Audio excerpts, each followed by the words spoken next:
Welcome to Audiobook channel Storywise. Today, we embark on a soul-stirring journey into the timeless words of the great Persian mystic and poet, Jalal ad-Din Rumi. His work, The Book of Love, is a celebration of the divine essence of love that transcends the boundaries of language, culture, and time. Rumi's poetry invites us to explore the depths of our hearts, illuminating the sacred connection between humanity and the divine. As we dive into this audiobook, let the words inspire your soul, open your mind, and awaken the love that resides within. Whether you are a seeker of wisdom, a lover of poetry, or someone simply curious about Rumi's profound teachings, this audiobook is for you. Let yourself be silently drawn by the strange pull of what you really love. It will not lead you astray. Now, let's immerse ourselves in the Book of Love. Don't forget to like, subscribe, and share if these words touch your heart. Let's spread the light of love together. Introduction. The magnificent regions of the heart. In certain places and times the current of mystical awareness runs deep and strong, more so than in others. Among the Greeks in the 6th century BC and also in India and China during that century, Jesus and the Desert Fathers. The Hasidic masters in Poland and Russia in the 17th and 18th centuries and the Zen masters in Japan during the same period were also part of an inexplicable flooding. In the Persian Empire from the 11th to the 14th century a brilliant flowering of awareness came among the Sufis, and especially the poets.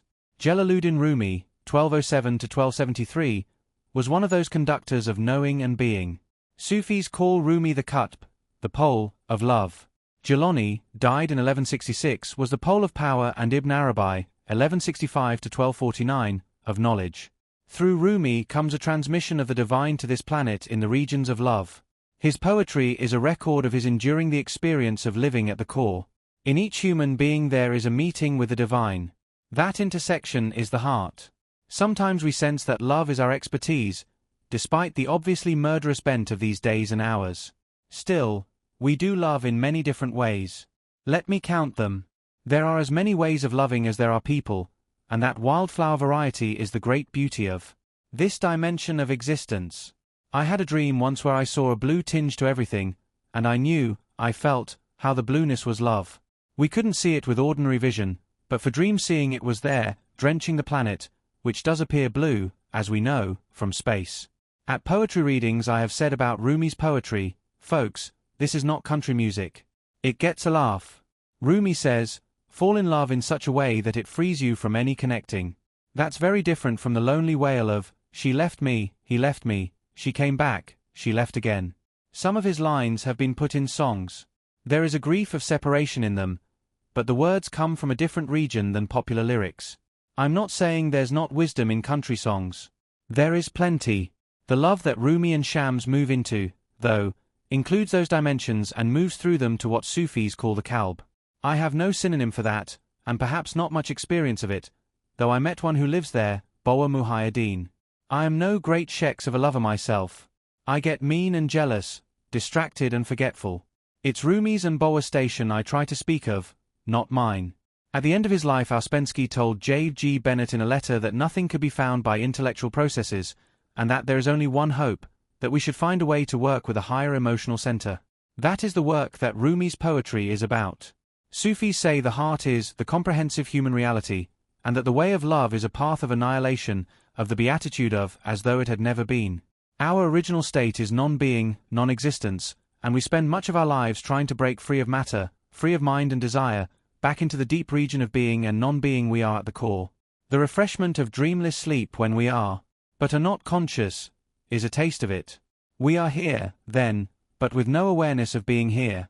The absolute ipsiety, suchness, the human reality and not the melodrama, that region of being, is described in the Heart Sutra, the central text of Zen, as having no eyes, no ears, no nose, no tongue, no body, no mind, and no consciousness. To get there you must die before you die. Buddha's Heart Sutra draws one along to the understanding that in that dissolving nothing exists. By itself, everything interpenetrates in the ecstatic core where heart vision begins. A bowl falls from the roof. This is not theoretical. It is the practical and experimental love that annihilates, and the most ineffable of experiences. If there can be degrees of unsayableness, all of Rumi's poems may be heard as love poems. They attend the souls flowering from grief, and from every emotion that streams through the guest house of consciousness. The love way is not religious. It is rather the origin and the longing inside religiousness. Footprints disappear at the ocean's edge. When we bow to each other, feet become head in a circle. No one could tell with Rumi and Shams who was teacher and who the student. Lover, beloved, and love became one thing with them. Images of transparency and particles, light upon light, the candle at noon, occur, images of breath merging with sky. We are sleeping and wake inside another sleep. We wake again, and on, as veils, the mist of language, the apparent limits, burn off. Each region of love leads to the unfolding. There may seem to be a kind of progress to this book, from spontaneous wandering to the Lord of the Heart, but it might just as easily be reversed, or put in any number of sequences. The heart with its many regions moves more like interpenetrating spheres, concurrent universes, than a linear path. Areas of energy in the poetry merge with one another as layers of ocean, or as the mysterious workings of soil in a field, or the draining slant of a mountainside. Rumi's impulse feels earthward in its transformation, going down instead of up in the way one might aspire to the angelic. There is no down or up in love, but if one had to say whether Rumi's poetry goes more with the pure transcenders or more with the grief gardeners, one would say he's a ground hugger and not so much a high flyer, more Jamal, feminine, receptive, than Jalal, masculine, commanding. But as Rumi himself says hundreds of times, there is little one can say about love. It has to be lived, and it's always in motion. When Rainer Maria Rilke, the great mystical poet of the 20th century, saw the Mevlevi dervishes in Cairo in 1910, he said, "With Rumi the scale is shifted, for this is the mystery of the deeply kneeling man. In following the peculiar weight and strength in his knees, he belongs to that world in which height is depth. This is the night of radiant depth unfolded." He was referring to the night of December 17th, when Rumi died in 1273. It is celebrated as his union with the divine. A brief account of Rumi's life. Rumi was born in Bork, a small town west of Mazar-i-Sharif in Afghanistan on September 30, 1207. Fleeing the approach of Genghis Khan's Mongol armies, the family moved several times, to Waksh in what is now Tajikistan, to Samarkand, to Damascus, finally settling in Konya on the high plain of central Anatolia. Rumi's father, Bahauddin, was a highly original mystic who kept his intimations of, and promptings from, the divine in diary form. The Ma'arif was one of Rumi's most treasured texts. After Bahauddin's death, he studied it with his father's former student, Burhanuddin Mahakik. They also read Sanai and Atta together, and Burhan led the young Rumi on several consecutive chillers, 40-day fasting retreats. Burhan was himself an eccentric hermit majestically unconcerned with beliefs and lineages. He seems to have prepared Jalaluddin well for the galvanizing event of the young mystic's life, his meeting with Shamsi Tabriz. In late October of 1244 Rumi was 37. Shams was 20, maybe 30, years older. Their meeting and subsequent sohbet, mystical conversation, generated fresh stories and ecstatic icons for the world of mystical awareness and love. Their friendship is one of the great mysteries. Rumi's poetry is heard as continuing resonance from that. Their separation on the physical plane occurred 4 years later on December 5, 1248. There is disagreement now as to how Shams disappeared. Franklin Lewis claims that the rumor Shams was murdered by jealous disciples of Rumi arrives late, circulates in oral context, and is almost certainly groundless. What we know for sure is what we have, the poem so filled with grief and ecstatic sentience. All the biographical scenarios, whichever one chooses, are without sufficient evidence to be authoritative. No matter. We can let that detective story rest a while. We have the Shams, the Masnavi, the letters, discourses, sermons, the Rubaiyat, a generous plenty. After Shams's death or disappearance, Rumi lived 26 years tending soul growth in the dervish community around him and leaving us a prodigious legacy. He spoke the poetry spontaneously. It was taken down by scribes, and he revised it later in manuscript.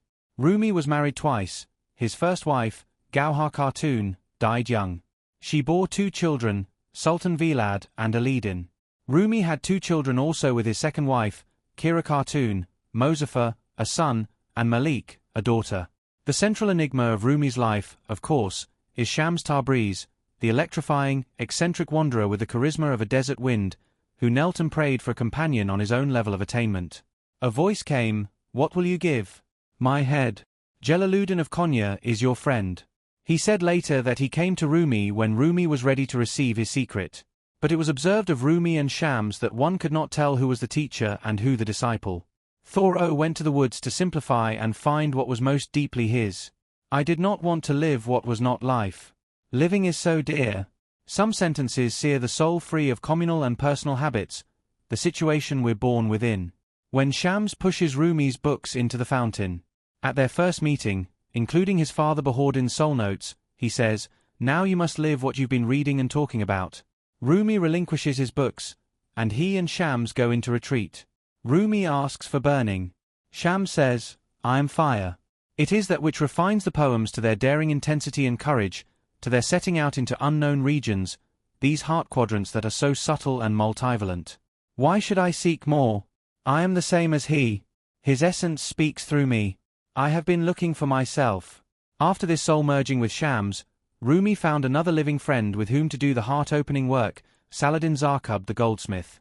Saladin was an old man, the poems become more quiet and tender, and after Saladin's death, Husam Chalabi, Rumi's scribe, became the friend of his heart. They produced the 6 books of the Masnavi. Rumi died as the sky turned deep red at sunset on December 17, 1273. There were minor tremors, like stomach grumblings. "Patience, old earth." Rumi called out, "You'll have your sweet morsel soon." Chapter 1. Spontaneous Wandering. I take down my King James to look up the passage about love, charity, in 1 Corinthians 13. There is a tiny red ant living in Corinth. It walks to the top and along the gold edges. Spontaneous wandering is a favorite region of the heart. It may look like mindless drift, but it isn't. More the good Don and Sancho out for their inspired adventures, quixotic and panzaic. The ant is my teacher. We see through a glass darkly, then face to face. A more polished mirror shows us who we truly are. The wandering of Rumi's poetry is a model for the soul's lovely motions. When thirst begins to look for water, water has already started out with a canteen, looking for thirst. Love feels like sliding along the eddies and currents of the Tao. Per Violate Khan 6 recently commented to me, "Your first Rumi volume seemed very sexual." He's right. There is too much of that energy in the first work with Rumi I did, especially in some of the quatrains. I was very wet with such water at the time myself. I was 39. Now I'm 65. Things change. Nothing wrong with that. What's truly alive is always changing. Gay lovers hear Rumi's poetry as gay. I don't agree, though I'm certainly guilty of previously loading Rumi's poetry with erotic fruit. I don't do that now. Rumi is way happier than sex and orgasms, his wandering more conscious and free. Seeth Imriu El Keys in the Rumi and Shams wander in that country. Perhaps the purest wanderer of our time is Naneo, like Basho in his. Gary Snyder says about him, "This subtropical East China sea carpenter and spear fisherman find himself equally at home in the desert. So much so that on one occasion when an eminent traditional Buddhist priest boasted of his lineage, Naneo responded, 'I need no lineage. I am desert rat.' But for all his independence, Naneo Sakaki carries the karma of Chungsu, Ien no Gyoja, Saigyo, Ikkyu, Basho, and Issa in his bindle.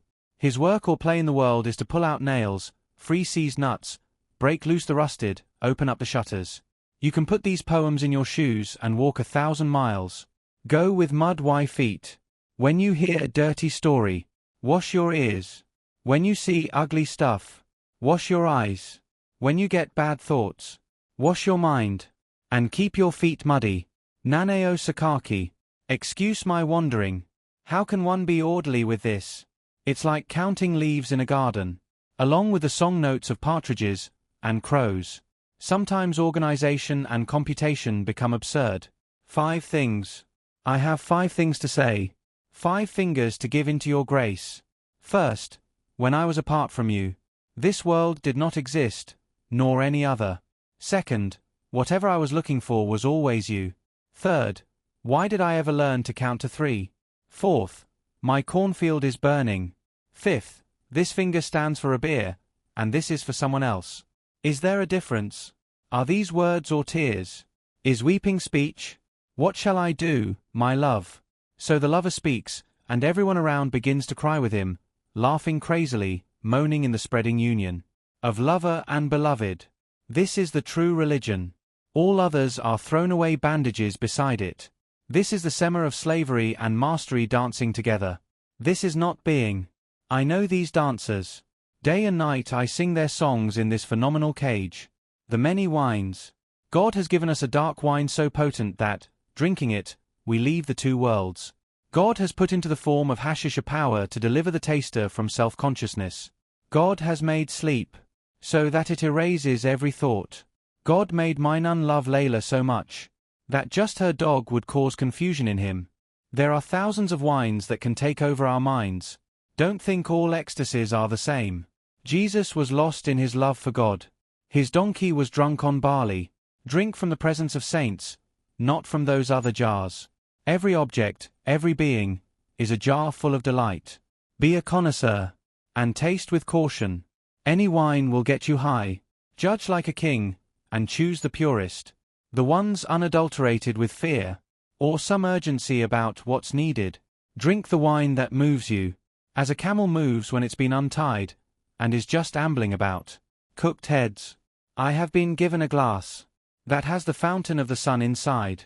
A friend in both worlds, like the fragrance of amber inside the fragrance of musk. My soul parrot gets excited with sweetness. Wing beats, a door opening in the sun. You've seen the market where they sell cooked heads, that's what this is. A way of seeing beyond inner and outer. A donkey wanders the sign of Taurus. Heroes do not stay lined up in ranks for very long. I set out for Tabriz. Even though my boat is anchored here. Where you love from. Look inside and find where a person loves from. That's the reality. Not what they say. Hypocrites. Give attention to form, the right and wrong ways of professing belief. Grow instead in universal light. When that revealed itself, God gave it 1,000 different names, the least of those sweet-breathing names being, the one who is not in need of anyone. You've so distracted me. Your absence fans my love. Don't ask how. Then you come near. Do not, I say, and do not, you answer. Don't ask why this delights me. In your light I learn how to love. In your beauty, how to make poems. You dance inside my chest where no one sees you. But sometimes I do. And that sight becomes this art. Drum sound rises on the air. Its throb, my heart. A voice inside the beat says, I know you're tired. But come, this is the way. Are you jealous of the ocean's generosity? Why would you refuse to give this love to anyone? Fish don't hold the sacred liquid in cups. They swim the huge fluid freedom. There's no thing ahead. Lovers think they're looking for each other, but there's only one search, wandering. This world is wandering that. Both inside one transparent sky. In here there is no dogma and no heresy. The miracle of Jesus is himself, not what he said or did about the future. Forget the future. I'd worship someone who could do that. On the way you may want to look back, or not. But if you can say, there's nothing ahead. There will be nothing there. Stretch your arms and take hold the cloth of your clothes. With both hands. The cure for pain is in the pain. Good and bad are mixed. If you don't have both, you don't belong with us.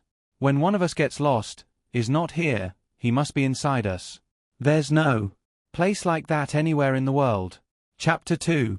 Sobbit. Who you talking to? For Rumi, the appearance of formal beauty comes as a natural response to being spoken to. The rose opens because it has heard something.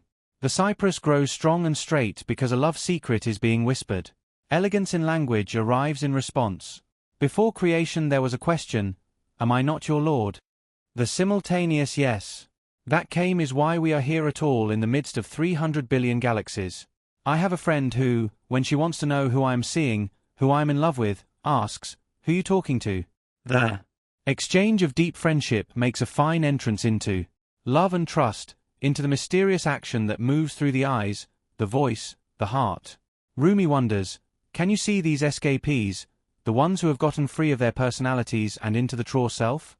He celebrates the freedom of those escapees, how their friendship dissolves into everything, what anybody says, whatever happens. Emily Dickinson says, I dwell in possibility, a fairer house than prose. That region where her poetry grew is Sobbit. I dwell in possibility, a fairer house than prose, more numerous of windows, superior for doors, of chambers as the cedars, impregnable of eye. and for an everlasting roof the gambrels of the sky. Of visitors, the fairest. For occupation, this. The spreading wide my narrow hands to gather paradise. She's describing the opening air around Rumi and Shams, their retreat house full of sky and breath, and laughter with the fairest visitors. Love with no object, conversation with no subject, seeing with no image, light on light, pure possibility.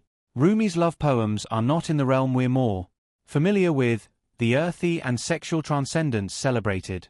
In the poetry of Keats and Whitman, Rex Roth, Kinnell, Bly, Creeley, Jack Gilbert. Rumi's love is beyond the sexual pathway and, for that reason, maybe not so beautiful to us. Rumi is less tranced and less sensual than, say, these lines from Rex Roth's late afternoon love poem. When we with Sappho stop reading, lean back, give me your mouth. Your grace is as beautiful as asleep. You move against me like a wave that moves in sleep.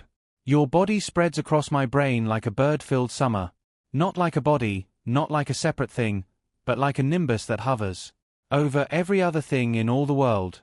Sufis say there are 3 ways of being with the mystery: prayer, then a step up from that, meditation, and a step up from that, conversation, the mystical they call sobit. Exchange. Response to your question. Why ask about behavior when you are soul essence, and a way of seeing into presence? Plus you're with us. How could you worry? Your vocabulary. The mouth cage. You may as well free a few words from why and how and impossible. Open and let those fly away. We were all born by accident, but still this wandering caravan will make camp in perfection. Forget the nonsense categories of there and here, race, nation, religion, starting point and destination. You are soul, and you are love. Not a sprite or an angel or a human being. Godman woman, God-man, God-God woman. You're a. No more questions now. As to what it is we're doing here. If you want what visible reality can give, you're an employee. If you want the unseen world, you're not living your truth. Both wishes are foolish. But you'll be forgiven for forgetting that what you really want is love's confusing joy. Special plates. Notice how each particle moves. Notice how everyone has just arrived here from a journey. Notice how each wants a different food. Notice how the stars vanish as the sun comes up, and how all stream toward the ocean. Look at the chefs preparing special plates for everyone according to what they need. Look at this cup that can hold the ocean.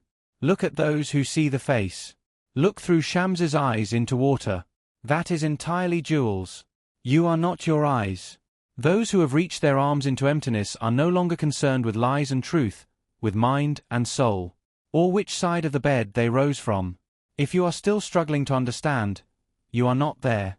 You offer your soul to one who says, take it to the other side. You're on neither side, yet.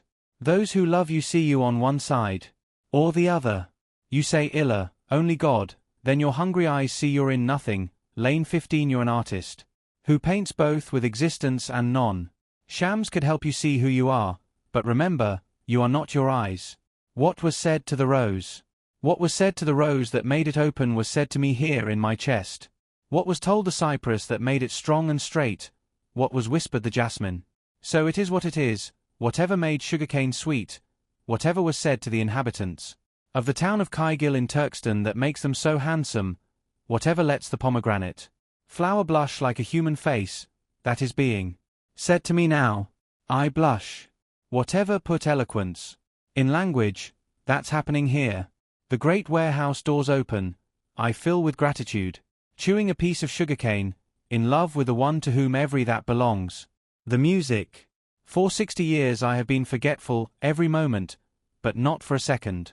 Has this flowing toward me slowed or stopped? I deserve nothing. Today I recognize that I am the guest the mystics talk about. I play this living music for my host. Everything today is for the host. I am Raul Keys. Imraul el-Keys, king of the Arabs, was very handsome and a poet full of love songs. Women loved him desperately. Everyone loved him, but there came one night an experience that changed him completely. He left his kingdom and his family. He put on dervish robes and wandered from one weather, one landscape, to another. Love dissolved his king self and led him to Tabuk, where he worked for a time making bricks. Someone told the king of Tabuk about Imru el-Qais, and that king came to visit him at night. King of the Arabs, handsome Joseph of this age, ruler of two empires, one composed of territories, and the other of the beauty of women. If you would consent to stay with me, I would be honored. You abandon kingdoms, because you want more than kingdoms. The king of Tabuk went on like this, praising Imru el-Qais and talking theology and philosophy. Imru el-Qais kept silent. Then suddenly he leaned and whispered something in the second king's ear, and that second king became a wild wanderer too. They walked out of town hand in hand, no royal belts, no thrones. This is what love does and continues to do. It tastes like honey to adults and milk to children. Love is the last 30-pound bale. When you load it on, the boat tips over. So they wandered around China like birds pecking at bits of grain. They rarely spoke because of the dangerous seriousness of the secret they knew. That love secret spoken pleasantly, or irritation, severs 100,000 heads in one swing. A love lion grazes in the soul's pasture, while the scimitar of this secret approaches. It's a killing better than any living. All that world power wants, really, is this weakness. So these kings talk in low tones, and carefully. Only God knows what they say. They use unsayable words. Bird language. But some people have imitated them, learned a few bird calls, and gotten prestigious. Chapter 3. The Superabundance of Ordinary Being. Love is not love that doesn't love the details of the beloved, the minute particulars. Judith and I were in Pamukkale, Turkey, an ancient Roman bath with a museum, and around the side, attached to it, is a shed called the Museum of Small Findings. Shards of pottery, coins, fingers and toes of statuary, just as the sign says. The guard at the door, the host, is a smiling, genial man about 4 feet 2 inches tall, no taller, and no pun intended. Wherever we go now we do small findings, to make sure nothing goes unnoticed, or gets left behind. Love is the connection with spirit, and one way it flows is through form. That's the state of rapture Rumi praises, the joy of being inside an intersection with the divine, which is what this world is. Truly being here is glorious, says Rilke in the 7th Duino Elegy, and in the 9th. Isn't it the secret intent of this taciturn earth, when it forces lovers together, that inside their boundless emotion all things may shudder with joy? This resonant trembling of the earth with lovers is the superabundance of being, a phrase from Rilke in Stephen Mitchell's translation. Rumi walks the granary amazed like an ant. Small findings the given. Zuleika.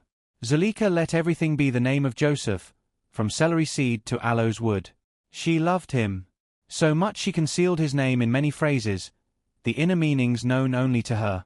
When she said, "The wax is softening near the fire," she meant, "My love is wanting me." If she said, "Look, the moon is up," or "The willow has new leaves," or "The coriander seeds have caught fire," or "The king is in a good mood today," or "Isn't that lucky," or "The furniture needs dusting," or "The water carrier is here," or "This bread needs more salt," or "The clouds seem to be moving against the wind," or "My head hurts," or "My head aches better." Anything she praises, it's Joseph's touch she means. Any complaint, it's his being away. When she's hungry, it's for him. Thirsty, his name is a sherbet. Cold, his a fur. This is what the friend can do when one is in such love. The miracle Jesus did by being the name of God, Zuleika felt in the name Joseph.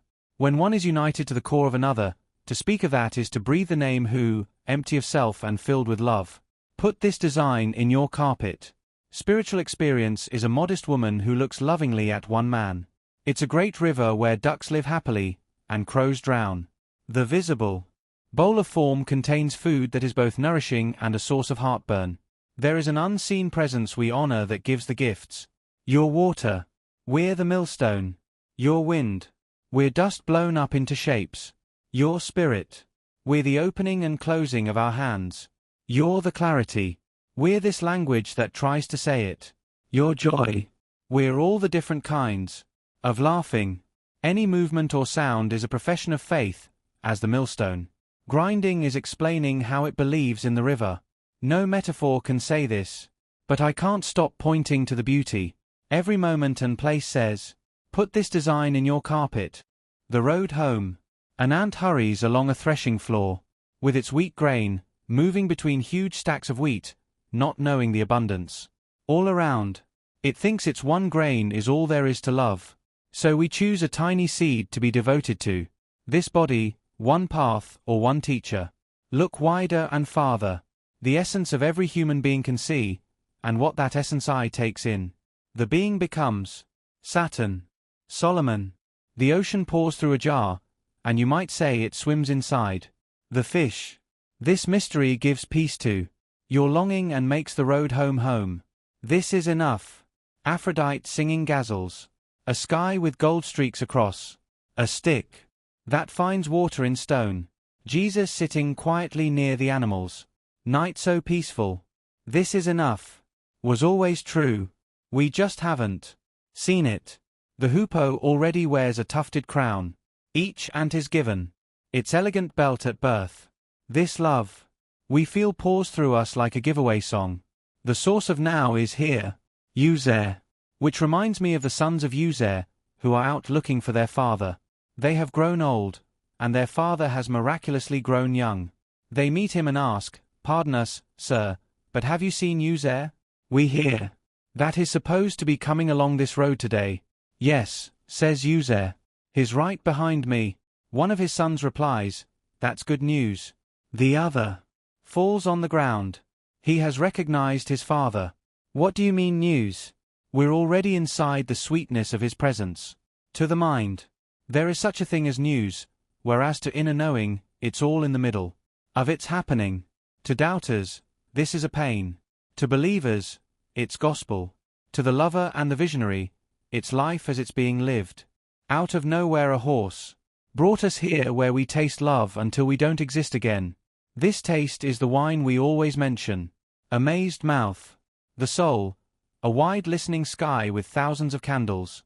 When anything is sold, soul gets given in the cash, people waiting at a door, a ladder leaning on a roof, someone climbing down. The market square bright with understanding. Listening opens its amazed mouth. Birdsong, wind, the water's face. Each flower, remembering the smell, I know you're close by. Begin. This is now. Now is. Don't postpone till then. Spend the spark of iron. On stone. Sit at the head of the table. Dip your spoon in the bowl. Seat yourself next to your joy and have your awakened soul pour wine. Branches in the spring wind. Easy dance of jasmine and cypress. Cloth for green robes has been cut from pure absence. You're the tailor, settled among his shop goods, quietly sewing. Chapter 4. Sudden wholeness. In this love kingdom there's a windy blowing open of windows. Spring. Sounds of talking sprout. There's a picnic by the river.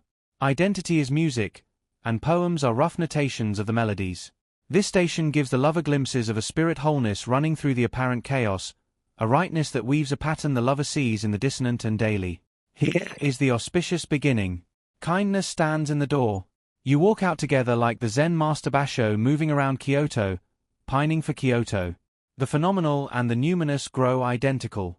The world you see, together with the poem, both are intensely alive inside each other with revelation and suchness.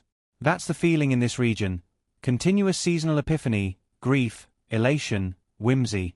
Samurai talk, tang. Of horseradish. You, the butterfly, I, Chuang Tzu's dreaming heart. Even in Kyoto, hearing the cuckoos cry. I long for Kyoto. This market. Can you find another market like this? Where, with your one rose, you can buy hundreds of rose gardens? Where, for one seed you get a whole wilderness? For one weak breath, the divine wind? The music we are. Did you hear that winter's over? The basil and the carnations cannot control their laughter. The nightingale, back from his wandering, has been made singing master over all the birds. The trees reach out their congratulations. The soul goes dancing through the king's doorway. Anemones blush because they have seen the rose naked. Spring, the only fair judge, walks in the courtroom, and several December thieves steal away. Last year's miracles will soon be forgotten.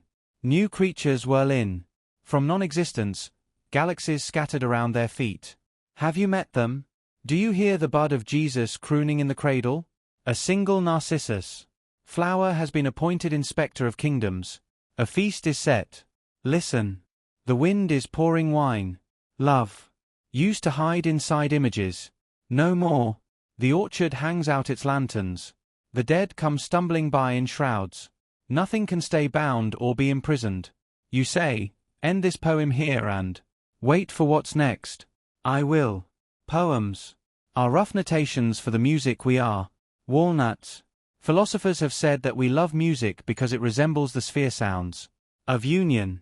We've been part of a harmony before, so these moments of treble and bass keep our remembering fresh. But how does this happen within these dense bodies, full of forgetfulness and doubt and grieving? It's like water passing through us. It becomes acidic and bitter, but still as urine it retains watery qualities. It will put out a fire. So there is this music flowing through our bodies that can douse restlessness. Hearing the sound, we gather strength. Love kindles with melody. Music feeds a lover composure and provides form for the imagination. Music breathes on personal fire and makes it keener. The water hole is deep. A thirsty man climbs a walnut tree growing next to the pool and drops walnuts one by one into the beautiful place. He listens carefully to the sound as they hit and watches the bubbles. A more rational man gives advice. You'll regret doing this. You're so far from the water that by the time you get down to gather walnuts, the water will have carried them away. He replies, I'm not here for walnuts, I want the music they make when they hit. You that come to birth and bring the mysteries, your voice thunder makes us very happy. Roar, lion of the heart, and tear me open. No better gift. When the ocean comes to you as a lover, marry, at once, quickly. For God's sake. Don't postpone it. Existence has no better gift. No amount of searching will find this. A perfect falcon, for no reason, has landed on your shoulder, and become yours. This moment this love comes to rest in me, many beings in one being. In one wheat grain 1,000 sheaf stacks. Inside the needle's eye, a turning night of stars. The clear bead at the center changes everything. There are no edges to my loving now. You've heard it said there's a window that opens from one mind to another. But if there's no wall, there's no need for fitting the window, or the latch. 1,000 half-loves must be forsaken to take one whole heart home. Pattern. When love itself comes to kiss you, don't hold back.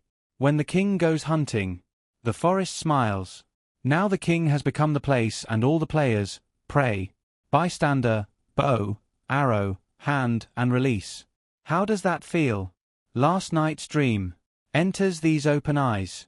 We sometimes make spider webs of smoke and saliva, fragile thought packets. Leave thinking to the one who gave intelligence. Stop weaving and watch how the pattern improves. Auction. As elephants remember India perfectly, as mind dissolves, as song begins, as the glass fills, wind rising, a roomful of conversation, a sanctuary of prostration, a bird lights on my hand in this day born of friends, an ocean covering everything, all roads opening, a person changing to kindness, no unreasonable, religious jargon forgotten, and Saladin there raising his hand to bid on the bedraggled boy Joseph. Chapter 5. Escaping into silence. Close the language door, the mouth. Open the love window, the eyes. The moon, the reflected light of the divine, won't use the door, only the window. Moving into silence with a friend, and with what comes through the eyes and both presences then, we may become those escapees Rumi calls those who associate in the heart. Rumi celebrates this wild freedom, and as he does, he may seem to be subverting scripture with his advocacy of the nonverbal, but is actually trying to make the revelation that comes in language more experimental. I recommend we all try a day of silence with someone.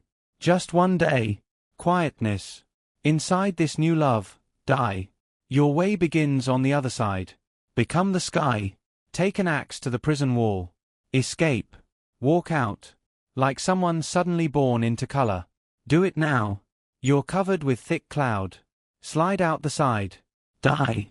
And be quiet. Quietness is the surest sign that you've died.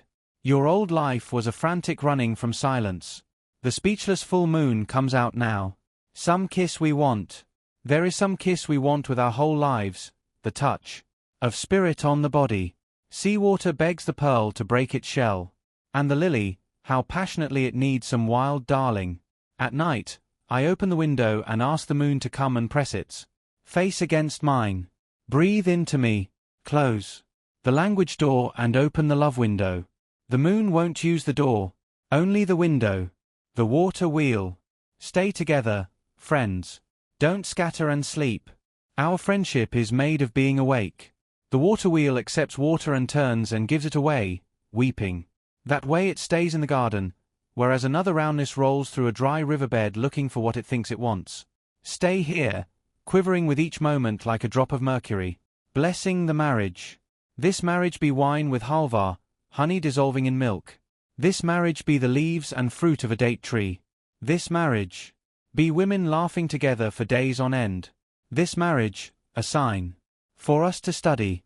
This marriage, beauty. This marriage, a moon in a light blue sky. This marriage, this silence, fully mixed with spirit. 2 days of silence. After days of feasting, fast. After days of sleeping, stay awake one night. After these times of bitter storytelling, joking, and serious considerations, we should give ourselves 2 days between layers of baklava. In the quiet seclusion where soul sweetens and thrives more than with language. I hear nothing in my ear but your voice. Heart has plundered mind of its eloquence. Love writes a transparent calligraphy, so on. The empty page my soul can read and recollect. Which is worth more, a crowd of thousands, or your own genuine solitude, freedom, or power over an entire nation. A little while alone in your room will prove more valuable than anything else that could ever be given you. Passage into silence. The essence of darkness is light, as oil is the essence of this light. You are the origin of all jasmine, narcissi, and irises to come. You are sunlight moving through the houses, David's hand, molding smooth chainmail. September moon. Over the unharvested crop. You set the grain in the husk. A rose torn open, my head not worrying about debt, you mortared together in bed. You are, soul and body you saying, to sweeten the voice, then stopping to twist the strings. When I give this body to the ground, you will find another way. These words are an alternate existence. Hear the passage into silence and be that. Chapter 6. A new life. As one becomes a lover, duties change to inspirations. Practices become dance, poetry, Greek music moving along. Impossible natural images of transformation appear. Candle becomes moth, a dry, broken stick breaks into bud. A chickpea becomes its cook, not so impossible, the natural tasting. Something enters that spontaneously enjoys itself. Finding a purpose for acting is no longer the problem. The soul is here for its own joy. Eyes are meant to see things. It's by some grand shift of energy that we know love. We have this great love ache for the ocean and the seabird sewing the hem of her robe. That is the subject here. We long for beauty, even as we swim within it. Abdul Qadir Jilani describes this region of the heart as a baby. Boa Muhyiddin also speaks of it this way. Someone asked Boa once what it felt like to be him. He answered by closing his eyes and making little kissing noises like a baby nursing. In this new life a baby is born in the heart. Purity comes and a playfulness, an ease, a peace. Jilani says this new heart baby sometimes talks to the soul in dreams. Boa says that this baby knows the language of God. It understands every voice that floats on the wind because it is in unity and compassion. This baby has none of the exclusivity of loving, the limits we learn and later, hopefully, unlearn from our families, the blood ties, our culture, religion, tribe, and nation. Boa says humanity is God's funny family. That's how the baby sees. I saw this baby come into my father's eyes in the last weeks of his life in 1971. Everyone felt it. My mother died, she was 64, lung cancer, on May 8, 1971. My dad died of a stroke on July 2, 1971, at 72. In the time between 55 days, Dad lost all judgmental tendencies. He met everyone with unconditional love. He would go out on any excuse to walk around and talk with strangers. He had unlimited time and attention and helpfulness for everyone. So beautiful. I see that opening in John Seawright's mother and father too. To hear Reverend Ryan Seawright pray outdoors in the wind at a June wedding, as I did recently, is about as much as a heart can stand. Boa used to go out rounding, which meant riding in the passenger's seat of a car driving very slow and waving to people walking on the sidewalk. Sometimes I'd go along. When pedestrians would see his face, it was like they were struck full power with one of those old searchlights from Second World War airfields. Then they'd recover and wave so tenderly, as to a baby. The connecting extends to all living beings. My friend Stefan Schwartz tells of an old farmhand who could stand at the edge of a field and speak in a soft voice to a particular cow a couple of 100 yards away, number 47. That cow, who needed attention from a vet, would detach from the herd and walk over. Pleasant, the man's name, would talk to the cow, looking in her face, about what needed to be done, how it would hurt but that it was for the best. The cow would then patiently endure what needed to be done, and he'd say, "That's good. Go on back now." Then he'd call another one, number 24. Stefan swears that he was present many times when this happened. Boa went into the jungles of Sri Lanka for 50 years to watch the animals and learn about God. When your heart dissolves in this love, books are beside the point. We learn from the taste of life events. Jalaluddin Chelabi once asked me what religion I was. I threw up my hands in the who knows gesture. Good, he said. Love is the religion, and the universe is the book. Escaping to the forest. Some souls have gotten free of their bodies. Do you see them? Open your eyes for those who escape to meet with other escapees, whose hearts associate in a way they have of leaving their false selves, to live in a true self. I don't mind if my companions wander away for a while. They will come back like a smiling drunk. The thirsty ones die of their thirst. The nightingale sometimes flies from a garden to sing in the forest. Love comes sailing through and I scream. Love sits beside me like a private supply of itself. Love puts away the instruments and takes off the silk robes. Our nakedness together changes me completely. Any chance meeting. In every gathering, in any chance meeting on the street, there is a shine, an elegance. Rising up. Today I recognize that jewel-like beauty is the presence, our loving. Confusion, the glow in which watery clay gets brighter than fire, the one we call the friend. Nasara's changing. At that moment his spirit grows wings and lifts. His ego falls like a battered wall.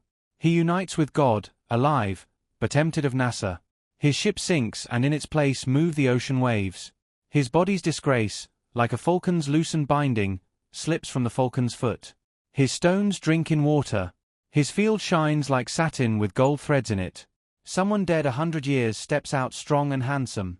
A broken stick breaks into bud. If you love love, look for yourself. What I say makes me drunk. Nightingale, iris, parrot, jasmine. I speak those languages, along with the idiom of my longing for Shamsi Tabriz. The circle. Is there anything better than selling figs to the fig seller? That's how this is. Making a profit is not why we're here, nor pleasure, nor even joy. When someone is a goldsmith, wherever he goes, he asks for the goldsmith. What we share, the clouds build with. Wheat stays wheat right. Through the threshing. How just do you feel when you load a lame donkey? The world has some share in this cup. That's how it turns green. Let the lean and wounded be revived in your garden. How would the soul feel in the beloved's river? Fish washed free and clean of fear. You drive us away, but we return like pet pigeons. 10 nights becoming dawn flow in us as a new kind of waking. Shahabuddin Osmond joins the circle. We will say the poem again so he can play. There is no end to anything round. Chapter 7. Grief. The deeper the grief, the more radiant the love. We miss our friend. Lovers' tears are the true wealth. My friend John C. Wright used to say that the real tragedy is when you don't feel much of anything when someone dies. That lack of grieving, the feel of not to feel it, is not heard much in Rumi. I recently saw Fierce Grace, about Ram Dass's life and particularly the stroke. The movie focuses on the use of the starkest tragedies, not just his, to open the heart and help us find the vital core of consciousness, the soul. My favorite part is Ram Dass near the end saying "Yumumi my yumium" when he hears a young woman tell her dream of her lover who has been murdered in Colombia. Several months after her lover's death, she has the first dream in which he has appeared. She yells at him, "Where have you been?" He says, "Listen. The love we had was wonderful, but that is small peanuts to what's ahead for you, and when that love comes, I'll be part of it." Ram Dass ecstatically tastes the truth of what the dead lover says. No sticky possessiveness, no hanging on to the past. Grief opens us to more love, and the new love builds with the former, and there's miraculous expansion. It's a rare movie that gives off the fragrance of enlightened love.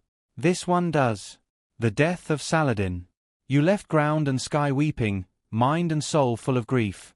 No one can take your place in existence or in absence. Both mourn. The angels, the prophets, and this sadness, I feel, has taken from me the taste of language, so that I can't say the flavor of my being apart. The roof of the kingdom within has collapsed. When I say the word you, I mean 100 universes. Pouring grief of water, or secret dripping in the heart, eyes in the head or eyes of the soul, I saw yesterday. That all these flow out to find you when you're not here. That bright firebird Saladin went like an arrow, and now the bow trembles and sobs. If you know how to weep for human beings, weep for Saladin. Bird wings. Your grief for what you've lost lifts a mirror up to where you're bravely working.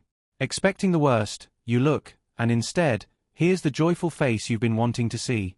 Your hand opens and closes and opens and closes. If it were always a fist or always stretched open, you would be paralyzed. Your deepest presence is in every small contracting and expanding. The two as beautifully balanced and coordinated as bird wings. The silent articulation of a face. Love comes with a knife, not some shy question, and not with fears for its reputation. I say these things disinterestedly. Accept them in kind. Love is a madman, working his wild schemes, tearing off his clothes, running through the mountains, drinking poison, and now quietly choosing annihilation. A tiny spider tries to wrap an enormous wasp. Think of the spiderweb woven across the cave where Muhammad slept. There are love stories, and there is obliteration into love. You've been walking the ocean's edge, holding up your robes to keep them dry. You must dive naked under and deeper under, 1,000 times deeper. Love flows down. The ground submits to the sky and suffers what comes. Tell me, is the earth worse for giving in like that? Don't put blankets over the drum. Open completely. Let your spirit hear. Listen to the green dome's passionate murmur. Let the cords of your robe be untied. Shiver in this new love beyond all. Above and below. The sun rises, but which way does night go? I have no more words. Let soul speak with the silent articulation of a face. The allure of love. Someone who does not run toward the allure of love walks a road where nothing lives. But this dove here senses. The love hawk floating above and waits and will not be driven or scared to safety. SKY circles. The way of love is not a subtle argument. The door there is devastation. Birds make great sky circles of their freedom. How do they learn that? They fall, and falling, they're given wings. I throw it all away. You play with the great globe of union, you that see everyone so clearly, and cannot be seen, even universal. Intelligence gets blurry when it thinks you may leave. You came here alone, but you create hundreds of new worlds. Spring is a peacock flirting with revelation. The rose gardens flame. Ocean enters the boat. I throw it all away, except this love for shams. Your face. You may be planning departure, as a human soul leaves the world taking almost all its sweetness with it. You saddle your horse. You must be going. Remember you have friends here as faithful as grass and sky. Have I failed you? Possibly you're angry. But remember our nights of conversation, the well-work, yellow roses by ocean. The longing, the Archangel Gabriel saying so be it. Shamsi Tabriz, your face, is what every religion tries to remember. I've broken through to longing now, filled with a grief I have felt before, but never like this. The center leads to love. Soul opens the creation core. Hold on to your particular pain. That too can take you to God.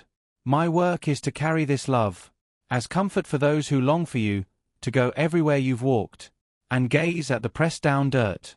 Pale sunlight, pale the wall. Love moves away. The light changes. I need more grace than I thought. The purpose of emotion. A certain Sufi tore his robe in grief, and the tearing brought such relief he gave the robe the name Faraji, which means ripped open, or happiness, or one who brings the joy of being opened. It comes from the stem faraj, which also refers to the genitals, male and female. His teacher understood the purity of the action, while others just saw the ragged appearance. If you want peace and purity, tear away the coverings. This is the purpose of emotion, to let a streaming beauty flow through you. Call it spirit, elixir, or the original agreement between yourself and God. Opening into that gives peace, a song of being empty, pure silence. The ground's generosity takes in our compost and grows beauty. Try to be more like the ground.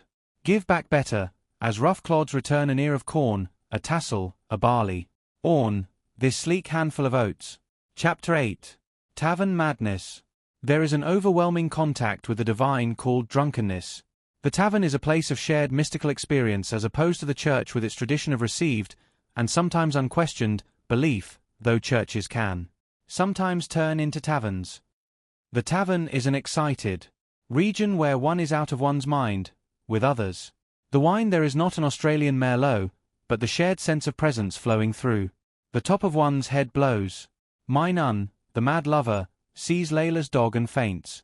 The tavern is no place one can live. Go to night prayers, then home.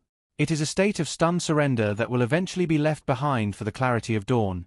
The tavern mystic must go beyond the drunkenness of God's overwhelming and come to the clarity of sobriety, where contemplation is restored. In the tavern one is absent and present at the same time. Junaid says there is a sobriety that contains all drunkenness, but there is no drunkenness that contains all sobriety. In this region there's flailing about, sudden insight, physical danger, and miscommunication. Move, make a mistake, checkmate. And the veils become fascinating here with their woven designs, the tapestries depicting long passionate stories about the hurt of separation, the consuming intensity of desire, love in the Western world. Thich Nhat Hanh tells a wonderful story in his commentaries on the Buddha's Heart Sutra about how the opposites of good and evil only seem to oppose each other. He shows how they are actually great buddies who meet in the heart's tavern. One day Buddha was in his cave, and Ananda, Buddha's assistant, was standing near the entrance. Suddenly he saw Mara, the evil one, coming. Mara walked straight to Ananda and told him to announce his visit to Buddha. Ananda said, "Why have you come here? You were defeated by Buddha under the Bodhi tree. Go away. You are his enemy." Mara began to laugh. "Did you say that your teacher has told you that he has enemies?" That made Ananda very embarrassed. He went in to announce Mara to Buddha. "Is it true? Is he really here?" Buddha went out in person to greet Mara. He bowed and took his hands in the warmest way. "How have you been? Is everything all right?"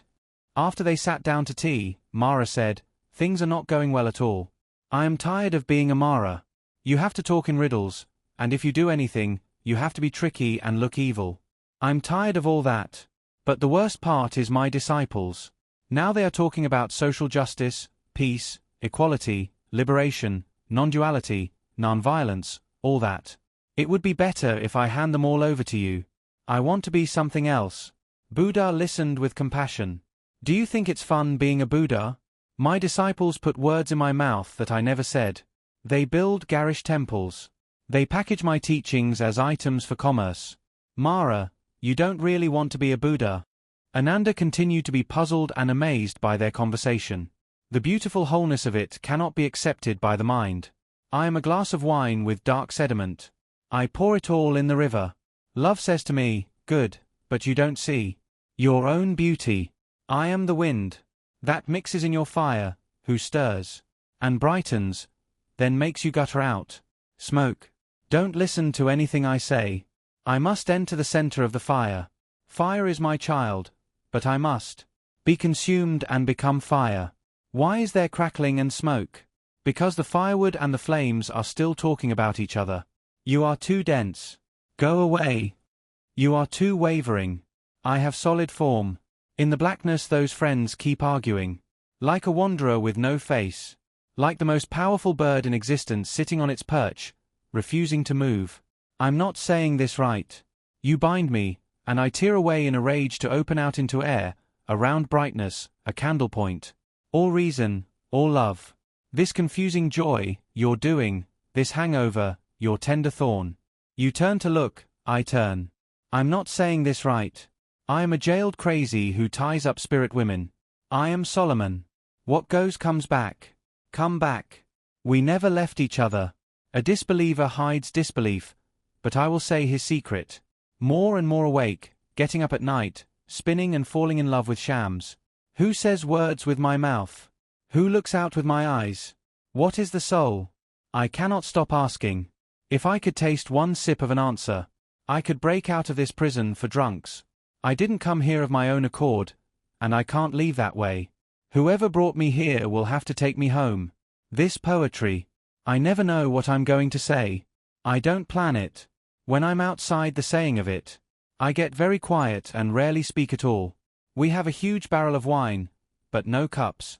That's fine with us. Every morning, we glow, and in the evening we glow again. They say there's no future for us. They're right. Which is fine with us. Real value comes with madness. Matsu below, scientist above. Whoever finds love beneath hurt and grief disappears into emptiness, with 1,000 new disguises, a cap to wear in both worlds. There is a passion in me that doesn't long for anything from another human being. I was given something else, a cap to wear in both worlds. It fell off. No matter. One morning I went to a place beyond dawn, a source of sweetness that flows and is never less. I have been shown a beauty that would confuse both worlds, but I won't cause that uproar. I am nothing but a head set on the ground as a gift for shams.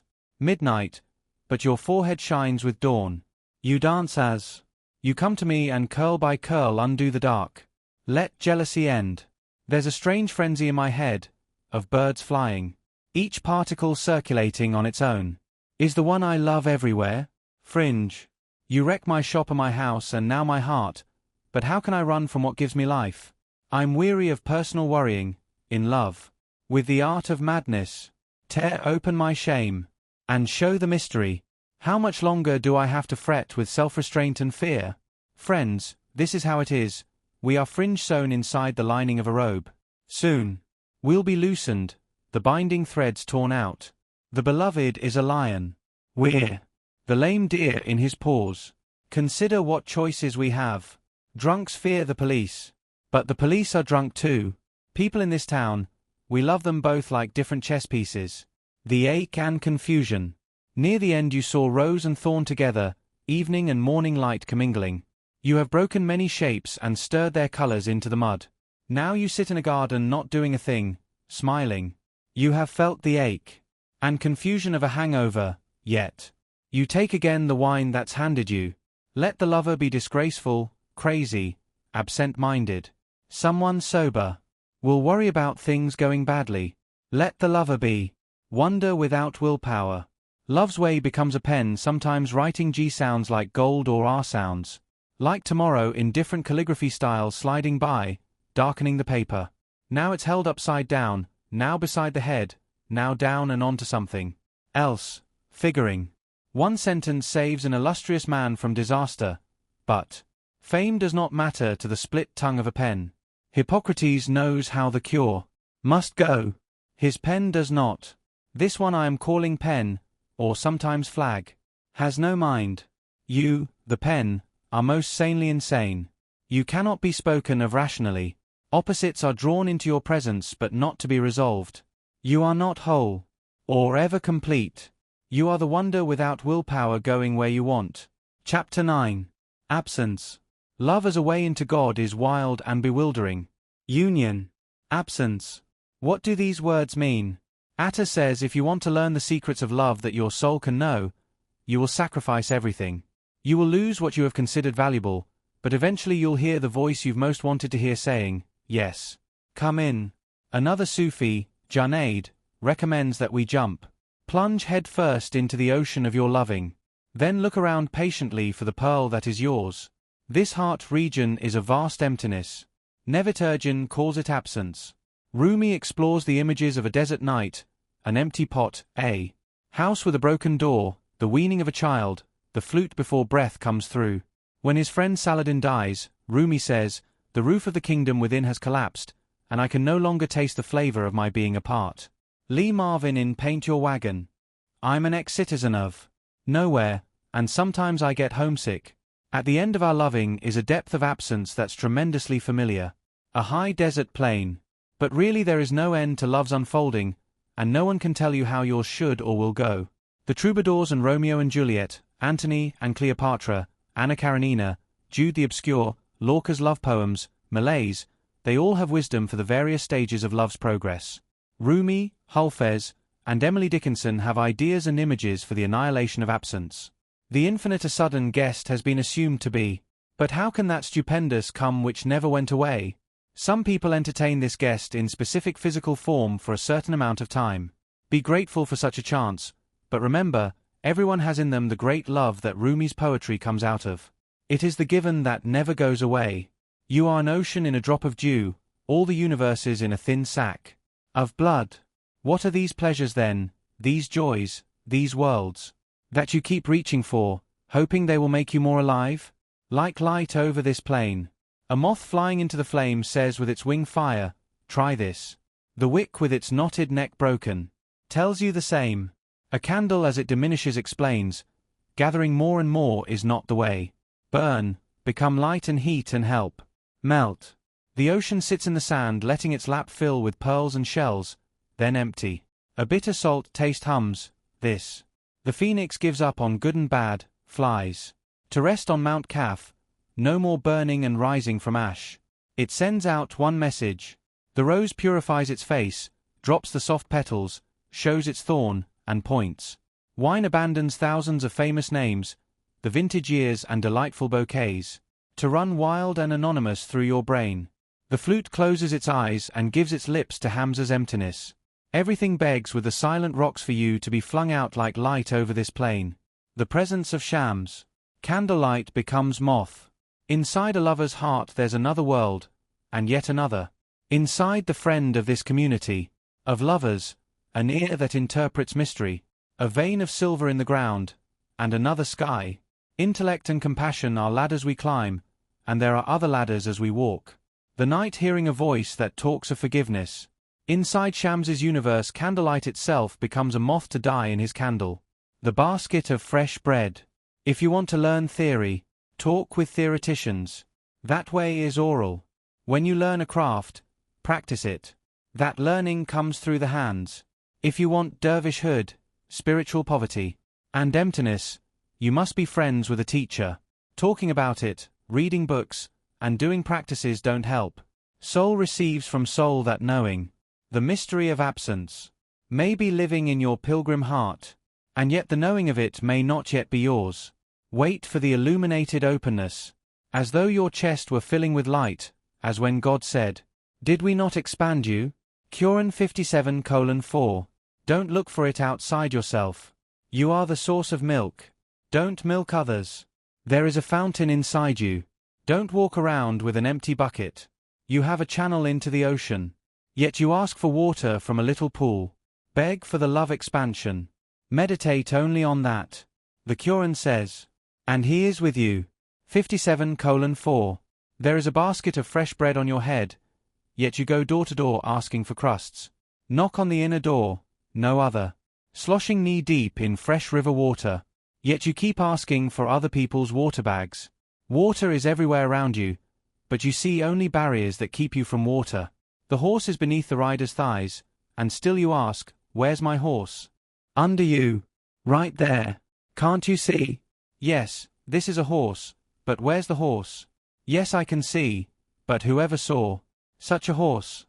Mad with thirst, you can't drink from the stream running close by your face.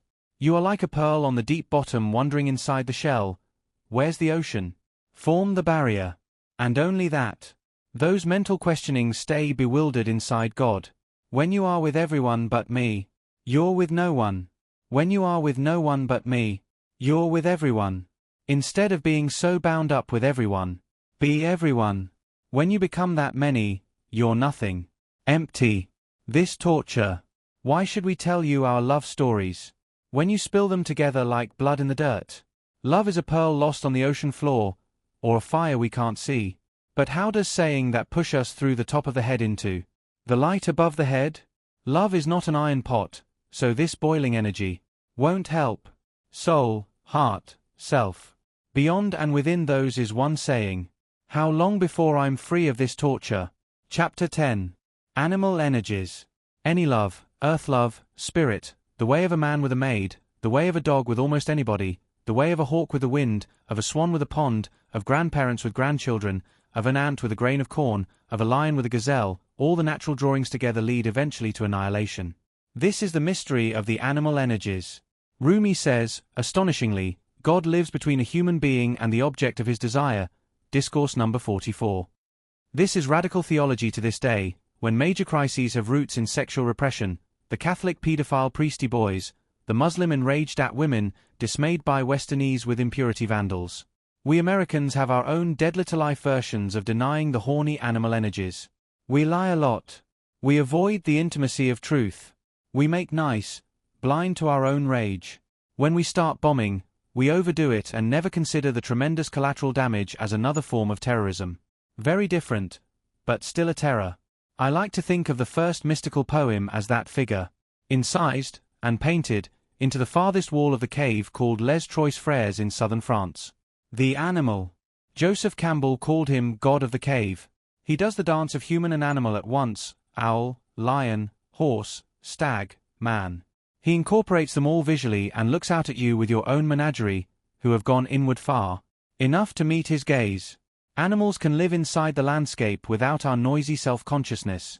When we turn and go with them as Whitman did, we enter a silence and a transcendence.